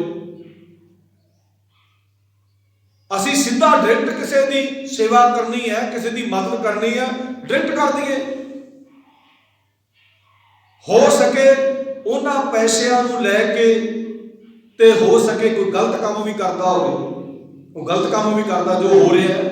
आप देखते हैं रोज नवी तो नवी वीडियो यारी होंगी, वो लोगों को पैसे लैके, अमीर बंदियां को पैसे लैके गरीबां दे नाल दोस्ती पा के गरीबां दियां की करते हैं, ये कहन जोग नहीं। आप रोज ही देखते हैं की हुंदा है, उहदे ते विचोले की लोड़ है, विचोले की की लोड़ है। जे असीं मदद करनी है किसी गरीब, साडा गवांढी तां गरीब बेचारा रात रोटी नहीं खाधी, वो तड़फदा रहा, तो असीं जिहदे खरौड़े धोने ने उहनूं लाखां रुपये दे दे। रब इहो जी गुर सेवा ते सुख पुजै फिर दुख ना लगे आए। गुर सेवा का मतलब गुरु के ज्ञान नाल, जो गुरु के ज्ञान तो उनके मुताबिक सेवा कर। गुर सेवा ते सुख पुजै फिर दुख ना लगे आए, भी जिहड़ा गुरु का ज्ञान उनके मुताबिक सेवा कर। जरूरतमंद बंदे नूं तू आप डायरेक्ट, हाँ भी तेरे को धन माल है डायरेक्ट दे दे, वो सेवा तेरी लग जाएगी। हो सकता ਅਸੀਂ 50,000 ਰੁਪਈਆ ਦਿੱਤਾ ਹੈ ਬੂਬਣੇ ਨੂੰ, ਉਹਦੇ ਵਿੱਚੋਂ ਉਹਨੇ 10,000 ਵੀ ਚੰਗੇ ਕੰਮ ਵਾਸਤੇ, ਮੈਂ 40,000 ਮਾੜੇ ਕੰਮਾਂ ਵਾਸਤੇ ਲਾ ਦਿੱਤਾ ਹੋਵੇ। ਲੱਗਦਾ ਹੈ ਇਹਨਾਂ ਨੇ ਤਾਂ ਮਹੀਨੇ ਕੀਤੇ ਹੋਏ ਨੇ ਲੋਕਾਂ ਨਾਲ ਵੀ ਤੈਨੂੰ ਇੰਨੇ ਮਹੀਨੇ ਦੇ ਪੈਸੇ ਦੇਵਾਂਗੇ। ਤੇ ਗੁਰੂ ਪਰਮਾਤਮਾ ਪਰਮੇਸ਼ਰ ਦੀ ਕਿਰਪਾ ਸਦਕਾ ਸਾਨੂੰ ਸਮਝਾਉਣਾ ਕੀਤਾ ਹੈ ਵੀ ਜੇ ਤੂੰ ਕਿਸੇ ਹੋਰ ਬੰਨੇ ਜਾਣਾ ਹੈ, ਰੋਕਿਆ ਨਹੀਂ ਗੁਰੂ ਸਾਹਿਬ ਨੇ ਵੀ ਸੇਵਾ ਨਾ ਕਰ ਹਰ ਇੱਕ ਮਨੁੱਖ ਨੂੰ ਵੀ ਜਿੰਨੇ ਜੋਗਾ ਚਲੋ ਤੇਰੇ ਕੋਲ ਪੈਸਾ ਨਹੀਂ ਹੈਗਾ ਹੱਥਾਂ ਨਾ ਕਰ, ਦੁਨੀਆ ਦਾ ਤੂੰ ਕਿਤੇ ਭਲਾ ਕਰ ਸਕਦਾ ਹੱਥਾਂ ਨਾਲ ਵੀ ਕਰ ਸਕਦਾ, ਹੋਰ ਨਹੀਂ ਕਰ ਸਕਦਾ। ਵੀ ਕਈ ਵਾਰ ਆਪਾਂ ਦੇਖਦੇ ਨਾ ਆ ਰੋਡਾਂ ਦੇ ਉੱਤੇ ਗੰਦ ਪਿਆ ਹੁੰਦਾ, ਕੋਈ ਪੱਥਰ ਪਏ ਹੁੰਦੇ, ਕੋਈ ਰੋਡ, ਉੱਥੇ ਤੂੰ ਸੇਵਾ ਹੱਥ ਨਹੀਂ ਕਰ ਸਕਦਾ ਸੇਵਾ ਤੂੰ ਪਬਲਿਕ ਦੀ ਕਰ ਸਕਦਾ। ਤੇ ਗੁਰੂ ਸਾਹਿਬ ਜੀ ਨੇ ਸਾਨੂੰ ਇਹ ਸਮਝਾਉਣਾ ਕੀਤਾ ਹੈ, ਸਾਡੇ ਤੇ ਕਿਰਪਾ ਕੀਤੀ ਹੈ ਵੀ ਪ੍ਰਮਾਤਮਾ ਨੇ ਸਾਰੇ ਦੁੱਖ ਸੁੱਖ ਦੇਣੇ ਨੇ, ਪ੍ਰਮਾਤਮਾ ਤੋਂ ਬਿਨਾਂ ਕੋਈ ਕੱਟ ਨਹੀਂ ਸਕਦਾ, ਪ੍ਰਮਾਤਮਾ ਨੇ ਹੀ ਕੱਟਣੇ ਨੇ। ਪਰ ਬੰਦਿਆ ਤੂੰ ਪ੍ਰਮਾਤਮਾ ਦਾ ਪੱਲਾ ਛੱਡ ਕੇ ਦੂਜੇ ਬੰਨੇ ਜਾਣਾ, ਫਿਰ ਤੈਨੂੰ ਪ੍ਰਮਾਤਮਾ ਨੇ ਕੁਛ ਨਹੀਂ ਬਖਸ਼ਣਾ, ਫਿਰ ਤੇਰੀ ਦੁਨੀਆ ਦੇ ਵਿੱਚ ਇੱਜ਼ਤ ਘਟੇਗੀ, ਫਿਰ ਤੂੰ ਕੀ ਵੱਜੇਗਾ? ਚਮਚਾ ਵੱਜੇਗਾ। ਜੇ ਕਿਸੇ ਦੇ ਖਰੋੜੇ ਜਾ ਕੇ ਧੋਣਾ ਤੇ ਚਮਚਾ ਹੀ ਵੱਜੇਗਾ, ਹੋਰ ਕੀ ਹੋਏਗਾ? ਜੇ ਤੂੰ ਪ੍ਰਮਾਤਮਾ ਦੇ ਪ੍ਰਥਾਏ ਜੇ ਸੇਵਾ ਕਰਦਾ ਹੈ ਤੇ ਫਿਰ ਤੂੰ ਗੁਰਸਿੱਖ, ਫਿਰ ਕੀ ਵੱਜੇਗਾ? ਗੁਰਸਿੱਖ। ਵੀ ਗੁਰੂ ਦੇ ਨਾਲ, ਗੁਰੂ ਦੀ ਸਿੱਖਿਆ ਤੇ ਸੇਵਾ ਕਰਦਾ। ਇੱਥੇ ਸਾਨੂੰ ਇਹ ਸਮਝਾਉਣਾ ਕੀਤਾ। ਰਹਾਉ ਦੀ ਪੰਕਤੀ ਤੋਂ ਬਾਅਦ ਗੁਰੂ ਸਾਹਿਬ ਜੀ ਕਹਿੰਦੇ ਦੁਨੀਆ ਦੇ ਸੰਬੰਧ ਕਿਸ ਤਰ੍ਹਾਂ ਦੇ? ਮਾਇਆ ਕੇ ਸੰਬੰਧ ਸੈਣ ਸਾਖ ਕਿਤ ਹੀ ਕਾਮ ਨਾ ਆਇਆ। ਔਰ ਗੁਸਤਾਖੀ ਮਾਫ ਕਰਨਾ, ਇਹ ਜਿਹੜੇ ਬੂਬਣਿਆਂ ਕੋਲ ਅਸੀਂ ਜਾਂਦੇ ਆ ਨਾ, ਬੂਬਣਿਆਂ ਕੋਲ ਮਾੜੇ ਬੰਦੇ ਨੂੰ ਨਹੀਂ ਮਿਲਦੇ, ਮਿਲਦੇ ਨਹੀਂ। ਬਾਬਾ ਜੀ ਕੋਲ ਟਾਈਮ ਨਹੀਂ ਹੈ। ਜਿਹੜੇ ਬੰਦੇ ਨੂੰ ਕੋਈ 10-20,000 ਕੋਈ ਵੱਡਾ ਨੋਟ ਲੈ ਕੇ ਆਉਣਾ, ਉਹਨੂੰ ਮਿਲਣਗੇ, ਦੂਜੇ ਤੋਂ ਮਿਲਦੇ ਹੀ ਨਹੀਂ ਹੈ ਬਾਬੇ। ਅਸੀਂ ਹਕੀਕਤ ਵਿੱਚ ਦੇਖਿਆ ਹੋਇਆ, ਇਹਨਾਂ ਦੀਆਂ ਜਿਹੜੀਆਂ ਸੰਬੰਧੀਆਂ ਨੇ, ਜਿਹੜੀਆਂ ਇਹਨਾਂ ਦੇ ਰਿਲੇਸ਼ਨ ਨੇ, ਤਗੜੇ ਬੰਦਿਆਂ ਨਾਲ, ਮਾੜੇ ਬੰਦੇ ਦਾ ਮਤਲਬ ਨਹੀਂ ਕੋਈ। ਹੁਣ ਆਪਾਂ ਦੇਖਿਆ ਹੀ ਹੈ ਵੀ ਜਿਹੜੇ ਸਮਾਜ ਸੇਵੀ, ਕੁਝ ਬੰਦੇ ਸਮਾਜ ਸੇਵੀ ਜਿਨ੍ਹਾਂ ਦੇ ਮਨ ਵਿੱਚ ਸਮਾਜ ਦੀ ਸੇਵਾ ਕਰਨ ਵਾਸਤੇ ਉਹ ਅੱਗੇ ਆਏ। ਆ ਕਰੋਨਾ ਦੇ ਵਿੱਚ ਬਾਬੇ ਪਤਾ ਨਹੀਂ ਲੱਭੇ ਹੀ ਨਹੀਂ, ਕਰੋਨਾ ਦੇ ਵਿੱਚ ਬਾਬੇ ਲੱਭੇ ਹੀ ਨਹੀਂ। ਉਹਨੂੰ ਆਪਣੀ ਮੌਤ ਦਾ ਡਰ ਸੀ, ਉਹ ਕਿਵੇਂ ਆਉਂਦੇ? ਵੀ ਅਸੀਂ ਕਿਹੜਾ ਰੱਬ ਦੇ ਪ੍ਰਥਾਏ ਸੇਵਾ ਕਰਦੇ, ਅਸੀਂ ਤਾਂ ਲੋਕਾਂ ਨੂੰ ਲੁੱਟ ਖਸੁੱਟ ਕਰਕੇ ਤੇ ਵੱਡਾ ਸਾਰਾ ਡੇਰਾ ਬਣਾਇਆ ਵੀ ਸ਼ਾਇਦ ਹੋ ਸਕਦਾ ਰੱਬ ਪਹਿਲਾਂ ਸਾਨੂੰ ਨਾ ਮੌਤ ਕਰ ਦੇਵੇ। ਜਿਨ੍ਹਾਂ ਨੂੰ ਪੂਰਾ ਵਿਸ਼ਵਾਸ ਸੀ ਉਹ ਗੁਰੂ ਘਰੇ ਆਪਣੀ ਸੇਵਾ ਵੀ ਕਰਦੇ ਰਹੇ, ਕਹਿੰਦੇ ਕੋਈ ਗੱਲ ਨਹੀਂ, ਪ੍ਰਮਾਤਮਾ ਆਪੇ ਬਖਸ਼ਿਸ਼ ਕਰੇਗਾ। ਤੇ ਪ੍ਰਮਾਤਮਾ ਨੇ ਕੀਤੀ ਹੈ। ਕਿਸੇ ਗੁਰਦੁਆਰਾ ਦੇ ਵਿੱਚ ਇਹੋ ਜਿਹਾ ਐਕਸੀਡੈਂਟ ਹੋਇਆ?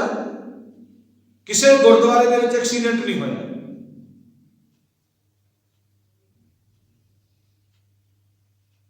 ਵੀ ਪ੍ਰਮਾਤਮਾ ਨੇ ਬਿਮਾਰੀ ਬਣਾਈ ਸੀ। ਦੁਨੀਆ ਬਹੁਤ ਮਰੀ ਹੈ। ਆਪਣੇ ਹਜੂਰ ਸਾਹਿਬ ਕਿੰਨੀ ਸੰਗਤ ਗਈ ਸੀ ਉੱਥੇ, ਮਹੀਨਾ ਡੇਢ ਮਹੀਨੇ ਰਹੀ ਹੈ, ਫਿਰ ਉਹਨੂੰ ਲਿਆਂਦਾ ਗਿਆ। ਉੱਥੇ ਤਾਂ ਬਿਲਕੁਲ ਸਹੀ ਸੀ, ਜਦੋਂ ਉਹਨਾਂ ਦੇ ਉੱਥੋਂ ਟੈਸਟ ਕਰਕੇ ਭੇਜੇ, ਇੱਥੇ ਆਉਂਦੇ ਉਹ ਖਰਾਬ ਹੋ ਗਏ। ਉਹ ਵੀ ਸਰਕਾਰ ਦੀ ਵਿੱਚ ਚਾਲ ਸੀ। ਜਿਵੇਂ ਅੱਜ ਹੋ ਰਿਹਾ, ਅੱਜ ਜੋ ਸਰਕਾਰੀ ਅਸੀਂ ਟੈਸਟ ਕਰਾਉਣੇ ਆ, ਉਹਦੇ 'ਚ ਅਸੀਂ ਬਿਮਾਰੀ ਗ੍ਰਸਤ ਪਾਏ ਜਾਂਦੇ ਆ, ਤੇ ਜਦੋਂ ਅਸੀਂ ਪ੍ਰਾਈਵੇਟ ਚੈੱਕ ਕਰਾਉਣੇ ਆ, ਉਹ ਕਹਿੰਦੇ ਤੁਸੀਂ ਬਿਲਕੁਲ ਸਹੀ। ਹੁਣ ਪ੍ਰਾਈਵੇਟ ਪੈਸੇ ਲੱਗਦੇ ਨੇ, ਸਰਕਾਰੀ ਪੈਸੇ ਨਹੀਂ ਲੱਗਦੇ। ਸਰਕਾਰ ਨੇ ਉਹਨਾਂ ਨੂੰ ਕਿਹਾ ਹੁੰਦਾ ਹੈ ਵੀ ਜੇ ਤੁਸੀਂ 100 ਬੰਦੇ ਦਾ ਟੈਸਟ ਕਰਦੇ ਤੇ ਵਿੱਚੋਂ ਕੋਈ 40-50 ਤੇ ਕੱਢ ਹੀ ਦਿਓ ਨਾ। ਹੁਣ ਸਰਕਾਰ ਤੇ ਵਿਸ਼ਵਾਸ ਕਿੱਥੇ? ਸਰਕਾਰ ਦਾ ਤਾਂ ਕੋਈ ਵਿਸ਼ਵਾਸ ਹੀ ਨਹੀਂ ਰਿਹਾ। ਸਰਕਾਰੀ ਜਿਹੜੇ ਹੁਣ ਆਪਾਂ ਦੇਖਦੇ ਹੀ ਆ, ਸਾਡੇ ਨਾਲ ਤੇ ਹੋਇਆ ਨਾ ਵੀ ਜੇ ਤਾਂ ਅਸੀਂ ਪ੍ਰਾਈਵੇਟ ਚੈੱਕ ਕਰਾਈਏ, ਉਹ ਕਹਿੰਦੇ ਬਿਲਕੁਲ ਠੀਕ ਆ, ਕੋਈ ਰਿਪੋਰਟ ਬਿਲਕੁਲ ਸਹੀ ਹੈ ਤੁਹਾਡੀ, ਤੇ ਜੋ ਸਰਕਾਰੀ ਟੈਸਟ ਕਰ ਲਏ ਹੁਣ ਸਰਕਾਰ ਤੇ ਕਿੱਥੇ ਭਰੋਸਾ ਕਰਾਂਗੇ? ਵੀ ਹੈ ਇਹ ਚੀਜ਼ ਹੈ ਨਹੀਂ। ਉਹਨਾਂ ਨੇ ਅੰਕੜੇ ਵਧਾਉਣੇ ਹੁੰਦੇ ਵੀ ਅੱਜ ਇੰਨੇ ਕੇਸ ਆ ਗਏ, ਅੱਜ 1000 ਬੰਦੇ ਦਾ ਚੈੱਕ ਕੀਤਾ ਸੀ, ਉਹਦੇ ਵਿੱਚੋਂ 200 ਕੇਸ ਆ ਗਿਆ। ਬਈ ਹੋਰ ਦਹਿਸ਼ਤ ਹੁਣ ਕਈ ਮੰਤਰੀਆਂ ਦੇ ਹੁੰਦੇ ਨੇ, ਉਹਨਾਂ ਨੂੰ ਕਿਸੇ ਨੂੰ ਨਹੀਂ ਆਉਂਦੀ ਵੇ। ਜੇ ਉਹਨਾਂ ਦੇ ਆਉਂਦੀ ਵੀ ਹੋਏਗੀ ਨਾ, ਉਹ ਤਾਂ ਵੀ ਕਹਿਣਗੇ ਤਾਂ ਠੀਕ ਹੀ ਹੈ। ਇਹ ਸਰਕਾਰ ਦਾ ਦੇਖੋ ਸਿਸਟਮ ਕੀ ਬਣਾਇਆ ਹੋਇਆ ਹੈ। ਗੁਰੂ ਪਰਮਾਤਮਾ ਪਰਮੇਸ਼ਰ ਦੀ ਗੁਰਬਾਣੀ ਨੇ ਅੱਗੇ ਸਾਨੂੰ ਸਮਝਾਉਣਾ ਕੀਤਾ, ਮਾਇਆ ਦੇ ਸੰਬੰਧ ਹੈ ਸਾਰੇ। ਗੁਰੂ ਸਾਹਿਬ ਜੀ ਕਹਿੰਦੇ, ਮਾਇਆ ਕੇ ਸੰਬੰਧ ਸਹਿਣ ਸਾਕਿਤ ਹੀ ਕਾਮ ਨਾ ਆਇਆ। ਗੁਰੂ ਸਾਹਿਬ ਜੀ ਨੇ ਸਮਝਾਉਣਾ ਕੀਤਾ ਸਾਨੂੰ ਇਸ ਪੰਕਤੀ ਦੇ ਵਿੱਚ ਕਿ ਭਾਈ ਮਾਇਆ ਦੇ ਕਾਰਨ ਬਣੇ ਹੋਏ ਇਹ ਸਾਖ ਸੰਬੰਧ ਰਿਸ਼ਤੇਦਾਰ ਦੁੱਖਾਂ ਦੀ ਨਿਵਰਤੀ ਵਾਸਤੇ ਕਿਸੇ ਵੀ ਕੰਮ ਨਹੀਂ ਆ ਸਕਦੇ ਨਾ। ਆਪਾਂ ਸਾਰਿਆਂ ਨੂੰ ਪਤਾ ਹੈ, ਚਲੋ ਆਪਾਂ ਇਲਾਜ ਵਾਸਤੇ ਪੈਸੇ ਦੀ ਮਦਦ ਕਰਤੀ, ਉੱਥੇ ਇਲਾਜ ਚੱਲ ਹੀ ਨਹੀਂ ਰਿਹਾ, ਇਲਾਜ ਚੱਲ ਹੀ ਨਹੀਂ ਰਿਹਾ, ਉੱਥੇ ਰਿਸ਼ਤੇਦਾਰ ਕੀ ਕਰ ਦੇਗਾ? ਉੱਥੇ ਰਿਸ਼ਤੇਦਾਰ ਛੱਡ ਕੇ ਡਾਕਟਰ ਵੀ ਕੁਝ ਨਹੀਂ ਕਰ ਸਕਦਾ। ਜਿਹੜਾ ਲੱਖਾਂ ਕਰੋੜਾਂ ਦਾ ਇਲਾਜ ਕਰਦਾ ਹੈ, ਉਹ ਵੀ ਉੱਥੇ ਕਰ ਨਹੀਂ ਸਕਦਾ। ਉਹ ਕਹਿੰਦਾ ਭਾਈ ਵੀ ਅਸੀਂ ਤੇ ਆਪਣੇ ਨੂੰ ਸਾਰੀਆਂ ਦਵਾਈਆਂ ਦਿੱਤੀਆਂ ਨੇ, ਗੱਲ ਨਹੀਂ ਬਣਦੀ। ਇਸੇ ਕਰਕੇ ਗੁਰੂ ਸਾਹਿਬ ਨੇ ਸਮਝਾਉਣਾ ਕੀਤਾ ਹੈ, ਮਾਇਆ ਕੇ ਸੰਬੰਧ ਸਹਿਨ ਸਾਖ ਕਿਤੇ ਕਾਮ ਨਾ ਆਇਆ। ਹਰ ਕਾ ਦਾਸ ਨੀਚ ਕੁਲ ਉੱਚਾ, ਤਿਸ ਸੰਗ ਮਨ ਬਾਛਤ ਫਲ ਪਾਇਆ। ਗੁਰੂ ਸਾਹਿਬ ਜੀ ਕਹਿੰਦੇ, ਪ੍ਰਮਾਤਮਾ ਦਾ ਭਗਤ ਜੋ ਨੀਵੀਂ ਕੁਲ ਦਾ ਵੀ ਹੋਵੇ, ਉਸ ਨੂੰ ਸ੍ਰੇਸ਼ਟ ਜਾਣੋ, ਉਸ ਦੀ ਸੰਗਤ ਵਿੱਚ ਰਿਹਾ ਮਨ ਇੱਛਤ ਫਲ ਹਾਸਲ ਕਰ ਲੈਂਦਾ। ਨਹੀਂ ਤੇ ਆਪਾਂ ਇਤਿਹਾਸ ਤੋੜ ਕੇ ਵੇਖ ਲਈਏ ਆਪਣੇ ਗੁਰੂ ਸਾਹਿਬਾਨ, ਉਹਨਾਂ ਨੂੰ ਸਰੀਰਕ ਤੌਰ ਤੇ ਤਾਂ ਕੋਈ ਨਹੀਂ ਦੁੱਖ ਲੱਗੇ, ਰੱਬ ਨੂੰ ਧਿਆਉਂਦੇ ਸਰੀਰਕ ਤੌਰ ਤੇ ਕੋਈ ਦੁੱਖ ਨਹੀਂ ਲੱਗੇ, ਪਰ ਉਹਨਾਂ ਨੂੰ ਕਸ਼ਟ ਦੇ ਕੇ ਉਹਨਾਂ ਨੂੰ ਬਹੁਤ ਪਰੇਸ਼ਾਨ ਕੀਤਾ ਜਾ ਰਿਹਾ ਸੀ ਜ਼ਾਲਮ ਨੇ। ਪਰ ਉਹਨਾਂ ਨੇ ਸਰੀਰਕ ਤੌਰ ਤੇ ਤਾਂ ਪਰਮਾਤਮਾ ਨੇ ਉਹਨਾਂ ਨੂੰ ਤੰਦਰੁਸਤ ਰੱਖਿਆ। ਬਾਬਾ ਨਾਨਕ ਪੈਦਲ ਹੀ ਤੁਰਿਆ ਫਿਰਦਾ ਰਿਹਾ ਜੰਗਲਾਂ 'ਚ, ਕਿਤੇ ਕਿੱਥੇ, ਕਿੱਥੋਂ ਜਿੱਥੋਂ ਪਾਣੀ ਧਾਣੀ ਕੀ ਪਤਾ ਕਿੱਥੋਂ ਪੀਂਦੇ ਸੀ, ਪਹਾੜਾਂ ਤੋਂ ਪੀਂਦੇ, ਚਸ਼ਮਿਆਂ ਤੋਂ ਪੀਂਦੇ, ਨਦੀਆਂ ਦਾ ਪੀਂਦੇ। ਕੋਈ ਉਹਨਾਂ ਨੂੰ ਬਿਮਾਰੀ ਨਹੀਂ, ਕੋਈ, ਕਿਉਂਕਿ ਉਹਨਾਂ ਦੀ ਤਾਰ ਪਰਮਾਤਮਾ ਨਾਲ ਜੁੜੀ ਸੀ।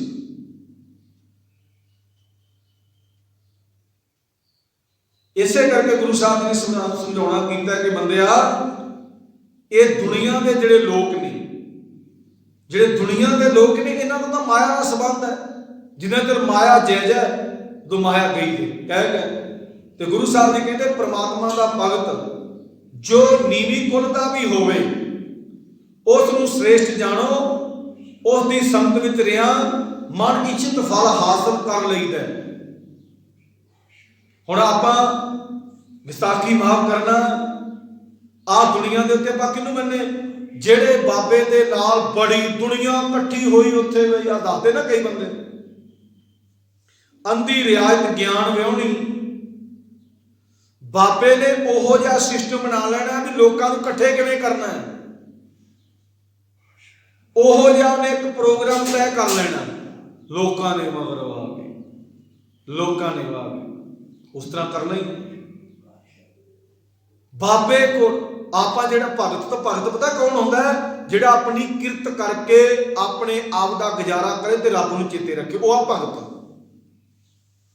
ਉਹ ਜਿਹੜਾ ਦੁਨੀਆ ਲੁੱਟ ਕੇ ਵੱਡੀਆਂ ਨੇ, ਬਾਬੇ ਤਾਂ ਉਹ ਹੈ ਜਿਹਦੇ ਕੋਲ ਵੱਡੀ ਗੱਡੀ ਹੈ ਤੇ ਮਗਰ ਜਿਵੇਂ ਆ ਮੰਤਰੀਆਂ ਦੇ ਅੱਗੇ ਪਿੱਛੇ ਪ੍ਰੋਟੈਕਸ਼ਨ ਤੁਰੀ ਫਿਰਦੀ ਕਿ ਨਹੀਂ, ਇਵੇਂ ਕੋਈ 18-20 ਬੰਦੇ ਨਾਲ ਤੁਰੇ ਫਿਰਨ, ਕੋਈ ਤੌਲੀਏ ਵਾਲਾ, ਕੋਈ ਕੱਛੇ ਵਾਲਾ, ਕੋਈ ਬਨੈਣ ਵਾਲਾ, ਕੋਈ ਖੁੰਡੀ ਵਾਲਾ, ਕੋਈ ਮੁੰਡੀ ਵਾਲਾ, ਕੋਈ ਜੁੱਤੀ ਵਾਲਾ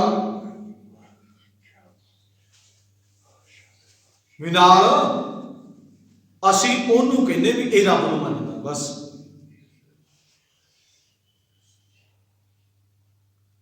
ਗੁਰੂ ਪਰਮਾਤਮਾ ਪਰਮੇਸ਼ਰ ਦੀ ਕਿਰਪਾ ਸਦਕਾ ਸਾਡੇ ਤੇ ਕਿਰਪਾ ਹੋਵੇ ਮਾਲਕ ਦੀ। ਗੁਰੂ ਨਾਨਕ ਦੇ ਮਹਾਰਾਜ ਤੋਂ ਲੈ ਕੇ ਗੁਰੂ ਗੋਬਿੰਦ ਸਿੰਘ ਮਹਾਰਾਜ ਨੇ ਇੰਨੇ ਬੰਦੇ ਨਹੀਂ ਰੱਖੇ ਨਾਲ। ਗੁਰੂ ਨਾਨਕ ਦੇ ਨਾਲ ਬਾਲਾ ਮਰਦਾਨਾ,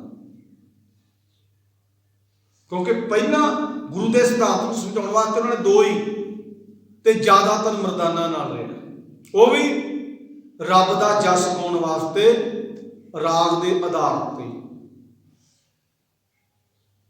ਹੁਣ ਸਾਨੂੰ ਕਹਿੰਦੇ ਬਾਬਾ ਹੀ ਉਹ ਹੈ ਜਿਹੜਾ ਵੀ ਜਿਹਦੇ ਨਾਲ 15 20 50 ਬੰਦੇ ਹੋਣ ਪਿੱਛੇ। ਫਿਰ ਸਾਡਾ ਸਤਿਕਾਰ ਕਰਨ ਦਾ ਦੇਖੋ ਤਰੀਕਾ ਕੀ ਹੈ, ਅਸੀਂ ਆਪ ਦੇਖਦੇ ਰਹਿੰਦੇ ਹਾਂ। ਇੱਕ ਇੱਥੇ ਬੁਬੜੇ ਨੇ ਦੀਵਾਨ ਲਾਇਆ, ਦੀਵਾਨ ਤੁਹਾਨੂੰ ਕਹਿ ਨਹੀਂ ਸਕਦੇ ਵੀ ਆਪਣਾ ਢਾਂਸ ਬਣਾ ਕੇ ਆਇਆ ਸੀ। ਅਸੀਂ ਛੱਡਣ ਕਿੱਥੇ ਜਾਣਾ, ਪਹਿਲਾਂ ਤਾਂ ਆਓ ਭਗਤ ਕਰਨ, ਅੱਗੋਂ ਲੈਣ ਜਾਣਾ। ਜਿਵੇਂ ਆਪਾਂ ਬਰਾਤ ਨੂੰ ਬਰਾਤ ਨੂੰ ਸਤਿਕਾਰਯੋਗ ਹੁੰਦੀ ਬਰਾਤ, ਕਿਉਂਕਿ ਉਹ ਬਰਾਤ ਹੁੰਦੀ ਹੈ। ਜਿਵੇਂ ਅਸੀਂ ਬਰਾਤੀਆਂ ਨੂੰ ਲੈਣ ਨਾ ਅੱਗੋਂ ਬੜੇ ਦੂਰੋਂ ਵੀ ਪਤਾ ਨਹੀਂ ਲੱਗਦਾ, ਇਵੇਂ ਉਹਨੂੰ ਲੈਣ ਜਾਂਦੇ। ਫਿਰ ਛੱਡਣ, ਫਿਰ ਕੋਈ 2-4 ਕਿਲੋਮੀਟਰ ਨਹੀਂ 30-35 ਕਿਲੋਮੀਟਰ ਛੱਡਣ ਗਏ ਸੀਗੇ। ਅਸੀਂ ਦੇਖਿਆ ਹੋਇਆ ਤੇ ਬੁਬੜੇ ਨੂੰ ਨਾ, ਅਸੀਂ ਵੀ ਕਿਸੇ ਦੀਵਾਨ ਤੋਂ ਆ ਰਹੇ ਸੀ, ਅਸੀਂ ਤਾਂ ਸਿਧਾਂਤਕ ਦੀਵਾਨ ਤੋਂ ਆ ਰਹੇ ਸੀ। ਅਸੀਂ ਕਿਹਾ ਕੀ ਹੋ ਰਿਹਾ, 10-15 ਗੱਡੀਆਂ। ਤੇ ਜੇ ਕੋਈ ਗਰੀਬ ਬੰਦਾ ਕਹਿੰਦੇ ਨਾ ਵੀ ਮੇਰੇ ਨਾ ਰਾਤ ਵੀ ਕੋਈ ਪ੍ਰੋਬਲਮ ਪੈ ਜਾਏ ਨਾ, ਕੋਈ ਰਾਤ ਨੂੰ ਕੋਈ ਪ੍ਰੋਬਲਮ ਪੈ ਜਾਵੇ ਵੀ ਮੇਰਾ ਬੱਚਾ ਬਿਮਾਰ ਹੋ ਗਿਆ ਜਾਂ ਘਰ ਦੇ ਬਿਮਾਰ ਹੋ ਗਏ ਨੇ, ਤੇ ਮਾੜਾ ਗੱਡੀ, ਪਤਾ ਅਸੀਂ ਕਿੰਨੇ ਬਹਾਨੇ ਲਾਉਣੇ, ਲਾਈਟਾਂ ਨਹੀਂ ਹੁੰਦੀਆਂ ਠੀਕ, ਇਹ ਸਿਰਫ ਨਹੀਂ ਚੱਕਦੀ। ਤੇ ਬੂਬੜੇ ਨੂੰ 40-50 ਕਿਲੋਮੀਟਰ ਛੱਡਣ ਗਏ, ਤੇਲ ਵੀ ਬਚਿਆ ਹੋਇਆ ਵਿੱਚ। ਜਿਸ ਭਗਤ ਉਹ ਹੈ ਜਿਹੜਾ ਵੀ ਕਿਸੇ ਦੇ ਕੰਮ ਆ ਜਾਵੇ, ਜਿਹੜੇ ਉਹ ਕੰਮ ਦੇ ਨੂੰ ਗਿਆਨ ਨੌਲੇਜ ਹੈ ਉਹਦੇ ਆ ਜਾਵੇ, ਉਹ ਆ ਭਗਤ। ਤੇ ਹੁਣ ਗੁਰੂ ਸਾਹਿਬ ਜੀ ਨੇ ਸਾਨੂੰ ਸਮਝਾਉਣਾ ਕੀਤਾ, ਸਾਡੇ ਤੇ ਕਿਰਪਾ ਕੀਤੀ ਹੈ। ਗੁਰੂ ਸਾਹਿਬ ਜੀ ਕਹਿੰਦੇ ਨੇ ਕਿ ਭਾਈ ਇਹ ਸਾਰੇ ਮਾਇਆ ਦੇ ਸੰਬੰਧ ਨੇ। ਪਰਮਾਤਮਾ ਦਾ ਭਗਤ ਜੋ ਨੀਵੀਂ ਕੁਲ ਦਾ ਵੀ ਹੋਵੇ, ਉਸ ਨੂੰ ਸ੍ਰੇਸ਼ਟ ਜਾਣੋ। ਉਸ ਦੀ ਸੰਗਤ ਵਿੱਚ ਰਿਹਾ ਮਨ ਇੱਛਤ ਫਲ ਹਾਸਲ ਕਰ ਲੈਂਦਾ ਹੈ ਪਰਮਾਤਮਾ ਦੇ। ਵੀ ਜੇ ਹੁਣ ਗੁਰਬਾਣੀ ਦੇ ਮੁਤਾਬਕ ਜਿੰਦਾ ਜੀਵਨ ਹੈ, ਭਾਵੇਂ ਉਹ ਗਰੀਬ ਹੋਵੇ ਭਾਵੇਂ ਅਮੀਰ ਹੋਵੇ, ਵੀ ਉਹਦਾ ਜੀਵਨ ਸੋਹਣਾ ਹੋਵੇ, ਉਹ ਰੱਬ ਦੀਆਂ ਗੱਲਾਂ ਦੱਸਦਾ ਹੋਵੇ, ਤੇ ਫਿਰ ਉਹਦੇ ਨਾਲ ਜੁੜ ਕੇ ਆਪਣਾ ਜੀਵਨ ਸੋਹਣਾ ਬਣ ਸਕਦਾ। ਪਰ ਆਪਾਂ ਮਾਰਕੀਟ ਦੇ ਵਿੱਚ ਜਿਹੜਾ ਹੁਣ ਹੋ ਰਿਹਾ, ਧਰਮਕ ਮਾਰਕੀਟ ਦੇ ਵਿੱਚ, ਵੀ ਬਾਬਾ ਹੀ ਉਹ ਆ ਜਿਹਦੇ ਕੋਲ ਵੱਡਾ ਸਾਰਾ ਡੇਰਾ ਹੋਵੇ, ਰੱਬ ਨੂੰ ਮੰਨਦਾ ਹੀ ਹੋਵੇ, ਰੱਬ ਨੂੰ ਮੰਨਦਾ ਹੀ ਹੋਵੇ। ਗੁਰੂ ਗ੍ਰੰਥ ਸਾਹਿਬ ਮਹਾਰਾਜ ਦੀ ਬਾਣੀ ਤੇ ਕਿਤੇ ਲਿਖਿਆ ਨਹੀਂ। ਆ ਜੇ ਹੁਣ ਆਪਾਂ ਗੁਰਦੁਆਰਾ ਸਾਹਿਬ ਬਣਾਇਆ, ਇਹ ਵੱਡਾ ਬਣਾਇਆ, ਕਾਹਦੇ ਵਾਸਤੇ ਬਣਾਇਆ? ਆਪਣੀ ਫੈਸਿਲਿਟੀ ਵਾਸਤੇ ਬਣਾਇਆ। ਗੁਰੂ ਸਾਹਿਬ ਦਾ ਭਾਵੇਂ 10 ਛੱਡ ਕੇ ਭਾਵੇਂ 5x5 ਫੁੱਟ ਦੇ ਵਿੱਚ ਪ੍ਰਕਾਸ਼ ਕਰ ਦਿਓ, ਜਾਣੀ ਕਿ ਆਪਾਂ ਤਾਂ ਸਟੱਡੀ ਕਰਨੀ ਗੁਰੂ ਸਾਹਿਬ ਦੀ। ਇਹ ਗੁਰਦੁਆਰਾ ਸਾਹਿਬ, ਗੁਰਦੁਆਰਾ ਦਾ ਨਾਂ ਤਾਂ ਗੁਰਦੁਆਰਾ ਗੁਰੂਦੁਆਰਾ ਹੈ, ਤੇ ਗੁਰੂ ਦੇ ਦੁਆਰਾ ਜਿਹੜੀ ਕਿਤੇ ਗੁਰੂ ਗ੍ਰੰਥ ਸਾਹਿਬ ਦਾ ਪ੍ਰਕਾਸ਼ ਹੈ, ਤੇ ਗੁਰਦੁਆਰੇ ਵਿੱਚ ਨਾ ਇਹ ਆਪਾਂ ਆਪਦੇ ਵਾਸਤੇ ਬਣਾਇਆ। ਜਿਹੜੇ ਛੋਟੇ ਨੇ ਉਹਨਾਂ 'ਚ ਕਿਹੜਾ ਵੀ ਗੁਰੂ ਸਾਹਿਬ ਕਹਿੰਦਾ ਵੀ ਤੁਸੀਂ ਇੱਥੇ ਨਾ ਗੁਰਬਾਣੀ ਪੜ੍ਹੋ ਤੇ ਜਾਂ ਇੱਥੋਂ ਭਾਜੋ। ਇਹ ਆਪਣੇ ਵਾਸਤੇ ਬਣਾਇਆ ਵੀ ਦੇਖੋ ਲੰਗਰ ਹਾਲ, ਜਦੋਂ ਇੱਕੇ ਵਾਰੀ ਸੰਗਤ ਸਾਰਾ ਲੰਗਰ ਛਕ ਲੈ, ਕੋਈ ਪ੍ਰੋਗਰਾਮ ਹੋਵੇ ਇੱਥੇ ਸੰਗਤ ਬਹਿਣ, ਕੋਈ ਸਾਨੂੰ ਪ੍ਰੋਬਲਮ ਨਾ ਹੋਵੇ। ਵੀ ਆਪਾਂ ਨੂੰ ਪਤਾ ਹੀ ਹੈ ਖੁਸ਼ੀ ਗਮੀ ਤਾਂ ਬਣੀ ਰਹਿੰਦੀ ਹੈ, ਖੁਸ਼ੀ ਗਮੀ ਬਣੀ ਰਹਿੰਦੀ ਹੈ ਬੰਦੇ ਤੇ, ਕਿਉਂਕਿ ਚੱਲਦੇ ਜੀਵਨ 'ਚ ਇਹ ਸਾਰਾ ਸਿਸਟਮ ਚੱਲਦਾ ਵੀ ਇੱਥੇ ਸੰਗਤ ਬਵੇਗੀ। ਹੁਣ ਜਿਵੇਂ ਆਪਣੇ ਨਗਰ ਦੇ ਵਿੱਚ 13 ਵਿਆਹ ਹੋਣੇ ਨੇ, ਬਾਕੀ ਚਲੋ ਸਾਰਿਆਂ ਨੇ ਤਾਂ ਨਹੀਂ, ਉਹਨਾਂ ਆਨੰਦ ਕਾਰਜਾਂ ਦੇ ਨਾਲ 5 ਬੰਦੇ ਉਧਰ ਹੋਣਗੇ, 5 ਬੰਦੇ ਉਹ 10 ਹੋ ਗਏ, ਤੇ ਕਿੰਨੇ ਹੋ ਗਏ?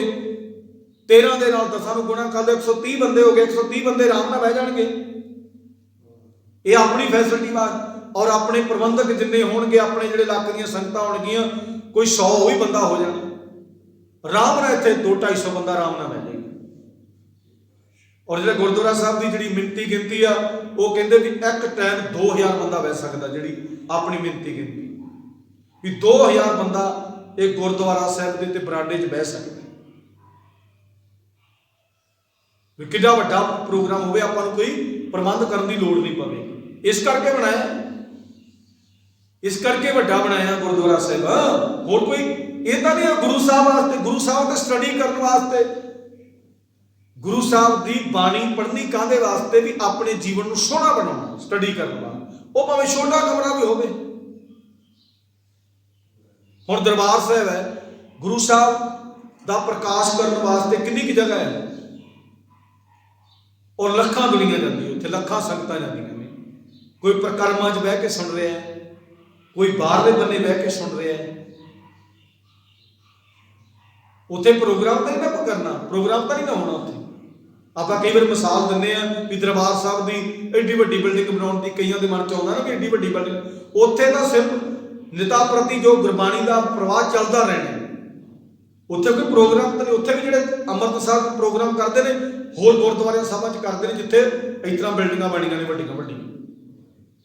ਵੀ ਅੰਮ੍ਰਿਤਸਰ ਕਿਹੜਾ ਵੀ ਵਿਆਹ ਸ਼ਾਦੀਆਂ ਨਹੀਂ ਹੁੰਦੇ, ਉੱਥੇ ਕਿਹੜਾ ਗਮੀ ਦੇ ਭੋਗ ਨਹੀਂ ਪੈਂਦੇ ਨਹੀਂ, ਪਰ ਉਹਨਾਂ ਸੰਸਥਾਵਾਂ ਬਣਾਈਆਂ ਹੋਈਆਂ। ਆ ਮੈਰਿਜ ਪੈਲਸ ਕਿੰਨਾ ਵਾਸਤੇ ਸੀ?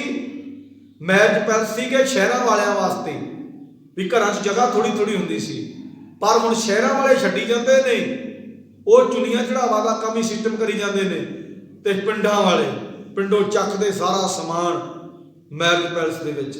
ਕਈ ਦਾ ਇੱਥੇ ਪਰ ਕਹਿੰਦੇ ਨਹੀਂ ਜੀ ਵਿਆਹ ਤਾਂ ਚਲੋ ਇੱਥੇ ਗੁਰਦੁਆਰੇ ਕਰ ਲੈਣਾ ਸੀ, ਪਰ ਖਾਣਾ ਪਵਾਉਣਾ ਨਾ, ਪਤਾ ਕੀ ਕਹਿੰਦੇ ਨੇ, ਖਾਣਾ ਪਵਾਉਣਾ ਨਾ, ਤਾਂ ਕਰਕੇ ਅਸੀਂ ਵਿਆਹ ਨਹੀਂ ਉੱਥੇ ਕਰ ਸਕਦੇ। ਹੁਣ ਕਿੱਡੀ ਵੱਡੀ ਬਿਲਡਿੰਗ ਹੈ, ਜ਼ਰੂਰ ਉੱਥੇ 25, 30, 40 ਹਜ਼ਾਰ ਰੁਪਇਆ ਦੇਣਾ। ਹੁਣ ਇਹਦਾ ਲੜਕੀ ਤੇ ਲੜਕੇ ਦੇ ਆਨੰਦ ਕਾਰਜ ਹੀ ਹੈ ਨਾ, ਉੱਥੇ ਥੱਲੇ ਕਿੰਨਾ ਵਧੀਆ ਜਗ੍ਹਾ, ਅੱਗੇ ਕਿੰਨਾ ਫਰੰਟ ਪਿਆ ਆਰਾਮ ਨਾਲ। ਬਰਾਤ ਪਾਪਾ ਨੂੰ ਪਤਾ, ਬਰਾਤ ਤਾਂ ਹੁਣ ਕਿਹੜਾ ਵੀ ਸਾਰੀ ਦਿਹਾੜੀ ਰਹਿਣੀ ਇੱਥੇ, ਬਰਾਤ 1 ਘੰਟਾ ਦੀ ਬਰਾਤ ਆਉਣੀ ਇੱਥੇ। ਵਿਆਹ ਲੜਕੇ ਦਾ ਵੀ ਹੋ ਸਕਦਾ, ਲੜਕੀ ਦਾ ਵੀ ਹੋ ਸਕਦਾ, ਬੜਾ ਵਧੀਆ ਹੋ ਸਕਦਾ। ਕਿੱਡੀ ਵਧੀਆ ਬਿਲਡਿੰਗ, ਆਰਾਮ ਨਾਲ ਇੱਥੇ ਆਨੰਦ ਕਾਰਜ ਹੋਣ, ਨਾਲੇ ਪਿੰਡ ਦੀ ਪ੍ਰਸ਼ੰਸਾ ਹੋਵੇ।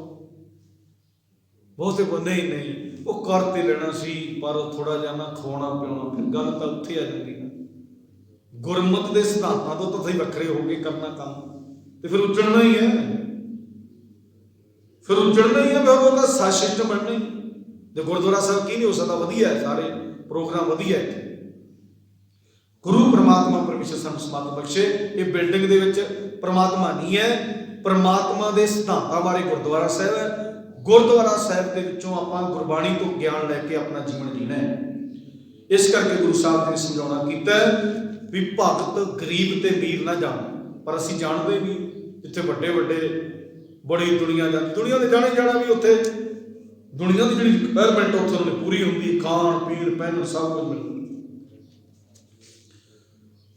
ਅੱਗੇ ਪੰਕਤੀ 'ਚ ਗੁਰੂ ਸਾਹਿਬ ਜੀ ਕੀ ਕਹਿੰਦੇ ਨੇ, ਅਗਲੀ ਪੰਕਤੀ ਵਿੱਚ, ਲੱਖ ਕੋਟ ਵਿਖਿਆ ਕੇ ਵਿੰਜਣ, ਤਾਂ ਮੈਂ ਤ੍ਰਿਸ਼ਣ ਨਾ ਬੂਝੀ, ਸਿਮਰਤ ਨਾਮ ਕੋਟ ਉਜਿਆਰਾ, ਬਸਤ ਅਗੋਚਰ ਸੂਝੀ। ਗੁਰੂ ਸਾਹਿਬ ਜੀ ਕਹਿੰਦੇ ਲੱਖ ਕੋਟ ਵਿਖਿਆ ਕੇ ਵਿੰਜਣ, ਤਾਂ ਮੈਂ ਤ੍ਰਿਸ਼ਣ ਨਾ ਬੂਝੀ। ਬਾਬੇ ਨਾਨਕ ਨੇ ਪਹਿਲਾਂ ਹੀ ਕਹਿਤਾ, ਭੁੱਖਿਆਂ ਭੁੱਖ ਨਾ ਉਤਰੀ, ਜੇ ਬੰਦਾ ਪੁਰੀਆਂ ਪਾਰ। ਹੁਣ ਆਪਾਂ ਨੂੰ ਪਤਾ ਹੈ, ਆਪਣੇ ਤਾਂ ਸਾਹਮਣੇ ਹੋ ਰਿਹਾ ਅੱਜ ਦੇ ਸਮੇਂ ਦੇ ਵਿੱਚ, ਅਡਾਨੀ ਅੰਬਾਨੀ ਇੰਡੀਆ ਦੇ ਨੰਬਰ 1 ਤੇ ਨੇ, ਇੰਡੀਆ ਦੇ ਨੰਬਰ 1 ਤੇ ਨੇ, ਤੇ ਵਰਲਡ ਦੇ 8ਵੇਂ ਨੰਬਰ ਤੇ। ਅਡਾਨੀ ਅੰਬਾਨੀ ਇੰਡੀਆ ਦੇ ਨੰਬਰ 1 ਤੇ, ਜਾਨੀ ਕਿ ਪੈਸੇ ਵਾਲੇ ਨੇ, ਪਰ ਉਹ ਕਹਿੰਦੇ ਸੀ ਵਰਲਡ ਦੇ ਨੰਬਰ 1 ਤੇ ਬਣਨਾ। ਤਾਂ ਹੀ ਉਹਨੇ ਪ੍ਰਧਾਨ ਮੰਤਰੀ ਨੂੰ ਡੰਡਾ ਦਿੱਤਾ ਹੋਇਆ ਨਾ, ਵੀ ਵਰਲਡ ਨੰਬਰ 1 ਤੇ ਬਣਨਾ ਅਸੀਂ, ਵੀ ਸਾਰੇ ਭਾਰਤ ਨੂੰ ਲੁੱਟ ਕੇ ਸਾਰਾ ਪੈਸਾ ਸਾਡੇ ਕੋਲ ਆਵੇ, ਸਾਰਾ ਸਿਸਟਮ ਸਾਡੇ ਤਹਿਤ ਚੱਲੇ। ਹੁਣ ਮੋਦੀ ਕੀ ਕਰੇ? ਮੋਦੀ ਫਸਿਆ, ਜਿਵੇਂ ਸਿਆਣਿਆਂ ਦਾ ਕਹਿਣਾ, ਕੋੜ ਕਿੱਲੀ ਦਾ ਸਿਸਟਮ ਹੈ, ਸੱਪ ਦੇ ਮੂੰਹ 'ਚ ਕੋੜ ਕਿੱਲੀ ਫਸ ਗਈ। ਜੇ ਛੱਡਦਾ ਨਮੋਸ਼ੀ ਹੁੰਦੀ ਹੈ, ਜੇ ਖਾਂਦਾ ਮਰਦਾ।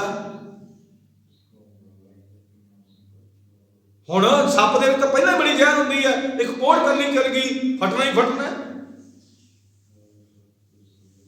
ਹੁਣ ਅਡਾਨੀ ਅੰਬਾਨੀ ਨੇ ਡੰਡਾ ਦਿੱਤਾ ਹੋਇਆ ਵੀ ਨਹੀਂ, ਕਾਨੂੰਨ ਕੈਂਸਲ ਨਹੀਂ ਕਰਨੇ, ਜੇ ਕਰਤੇ ਵੇਲਾ ਸਾਡੇ ਤੋਂ ਪੈਸਾ ਲੈ ਕੇ ਤੂੰ 10 ਸਾਲ ਰਾਜ ਕਰ ਦਿੰਦੇ, ਵੀ ਸਾਡੇ ਤੋਂ ਪੈਸਾ ਲੈ ਕੇ 10 ਸਾਲ ਰਾਜ ਕਰ ਦਿੰਦੇ ਆ, ਵੇਖਿਆ ਇਹ ਤੂੰ ਪਟਕਾਵਾਂਗੇ, ਉੱਥੇ ਤੂੰ ਲੱਭੇਗਾ ਨਹੀਂ।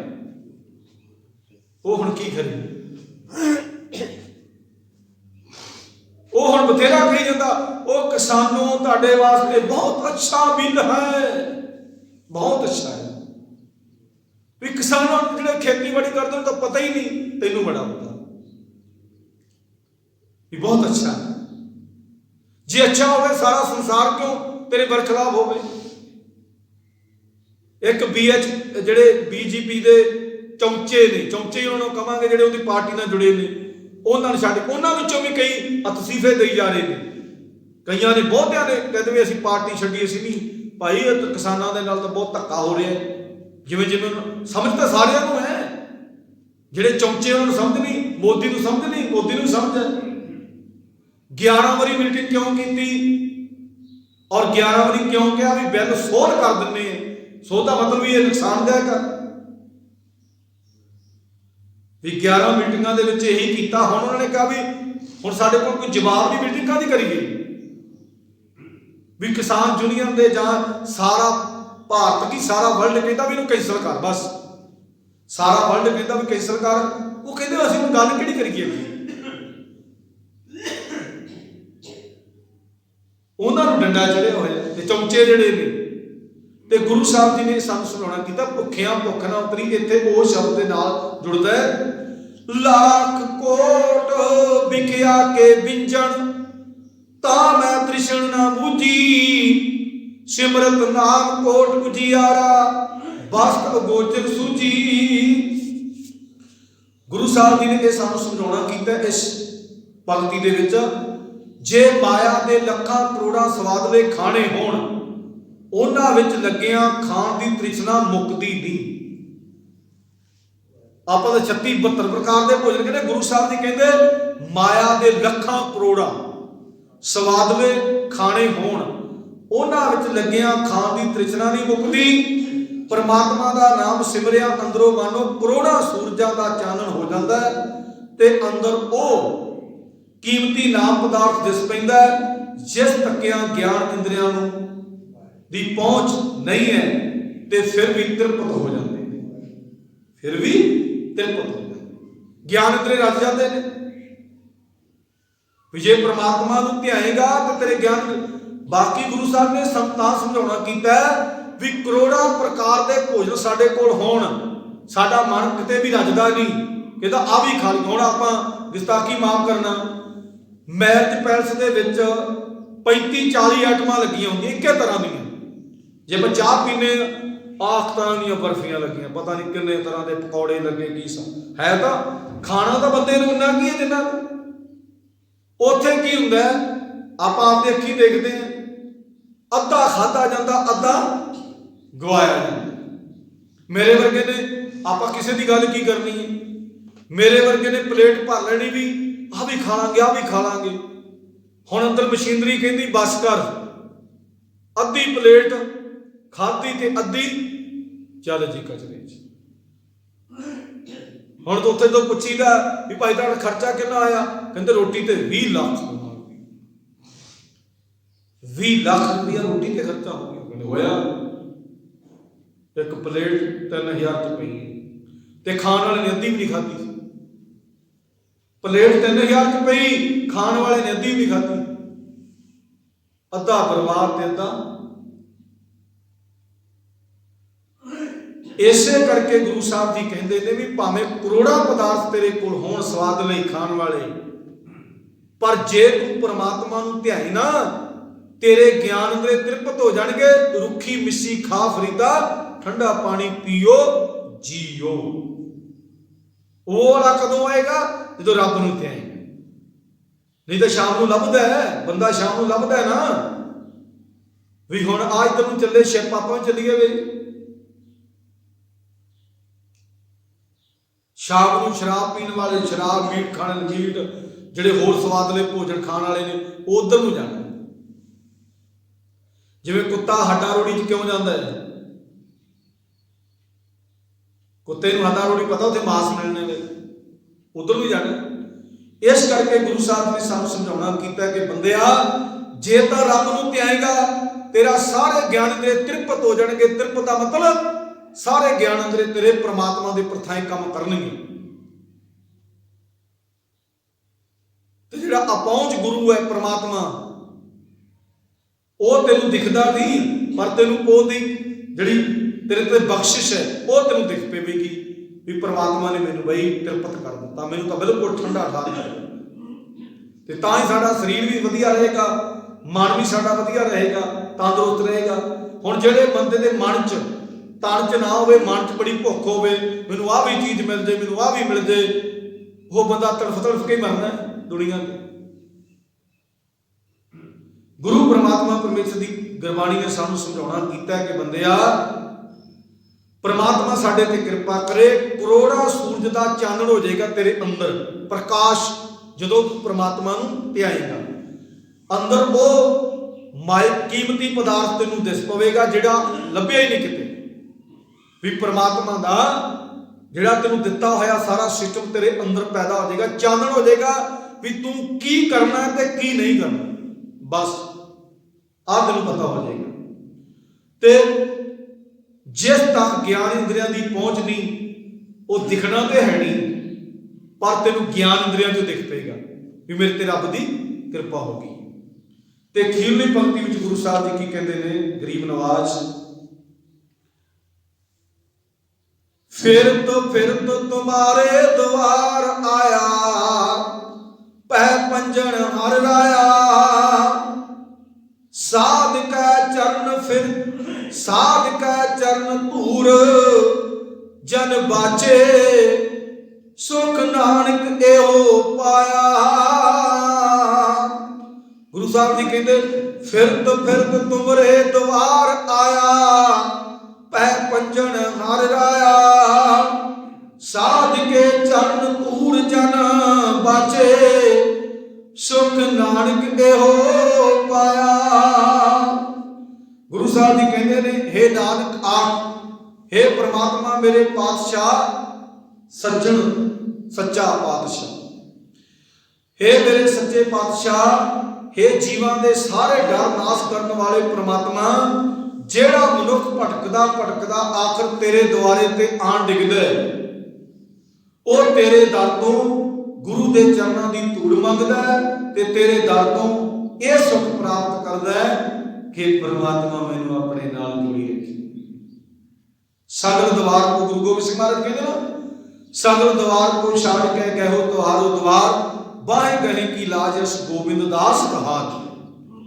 ਤੇ ਪੰਜਵੇਂ ਪਾਤਸ਼ਾਹ ਕੀ ਮੰਗਦੇ ਨੇ, ਅੰਤਰਜਾਮੀ ਪੁਰਖ ਬੁਧਾਤੇ, ਸਰਦਾ ਮਨ ਕੀ ਪੂਰੇ, ਨਾਨਕ ਦਾਸ ਇਹ ਸੁਖ ਮੰਗੇ, ਮੋਹ ਕੋ ਕਰ ਸੰਤਨ ਕੀ ਧੂਰੇ। ਜੇ ਕੋਈ ਰਾਤ ਨੂੰ ਸੌਣ ਲੱਗਿਆ ਸੋਹਲੇ ਸਾਹਿਬ ਦਾ ਪਾਠ ਕਰਦਾ ਹੋਏਗਾ, ਉਹਨੂੰ ਪਤਾ ਹੈ ਵੀ ਬਾਬਾ ਨਾਨਕ ਕੀ ਮੰਗਦਾ ਹੈ। ਅੰਤਰਜਾਮੀ ਪੁਰਖ ਵਧਾਤੇ, ਸਰਦਾ ਮਨ ਕੀ ਪੂਰੇ, ਮੇਰੇ ਮਨ ਦੀ ਸਰਦਾ ਪੂਰੀ ਕਰਨੀ, ਤੂੰ ਕਰਨ ਯੋਗ ਹੈ। ਸਰਦਾ ਮਨ ਕੀ ਪੂਰੇ, ਨਾਨਕ ਦਾਸ ਇਹ ਸੁਖ ਮੰਗੇ, ਮੋਹ ਕੋ ਕਰ ਸੰਤਨ ਕੀ ਧੂਰੇ। ਵੀ ਮੈਨੂੰ ਸੰਤਾਂ ਦੀ, ਜਿਹੜੇ ਰੱਬ ਦਾ ਨਾਮ ਜਪਦੇ ਨੇ, ਉਹਨਾਂ ਦੀ ਧੂੜ ਬਣਾਉਂਦੇ ਨੇ।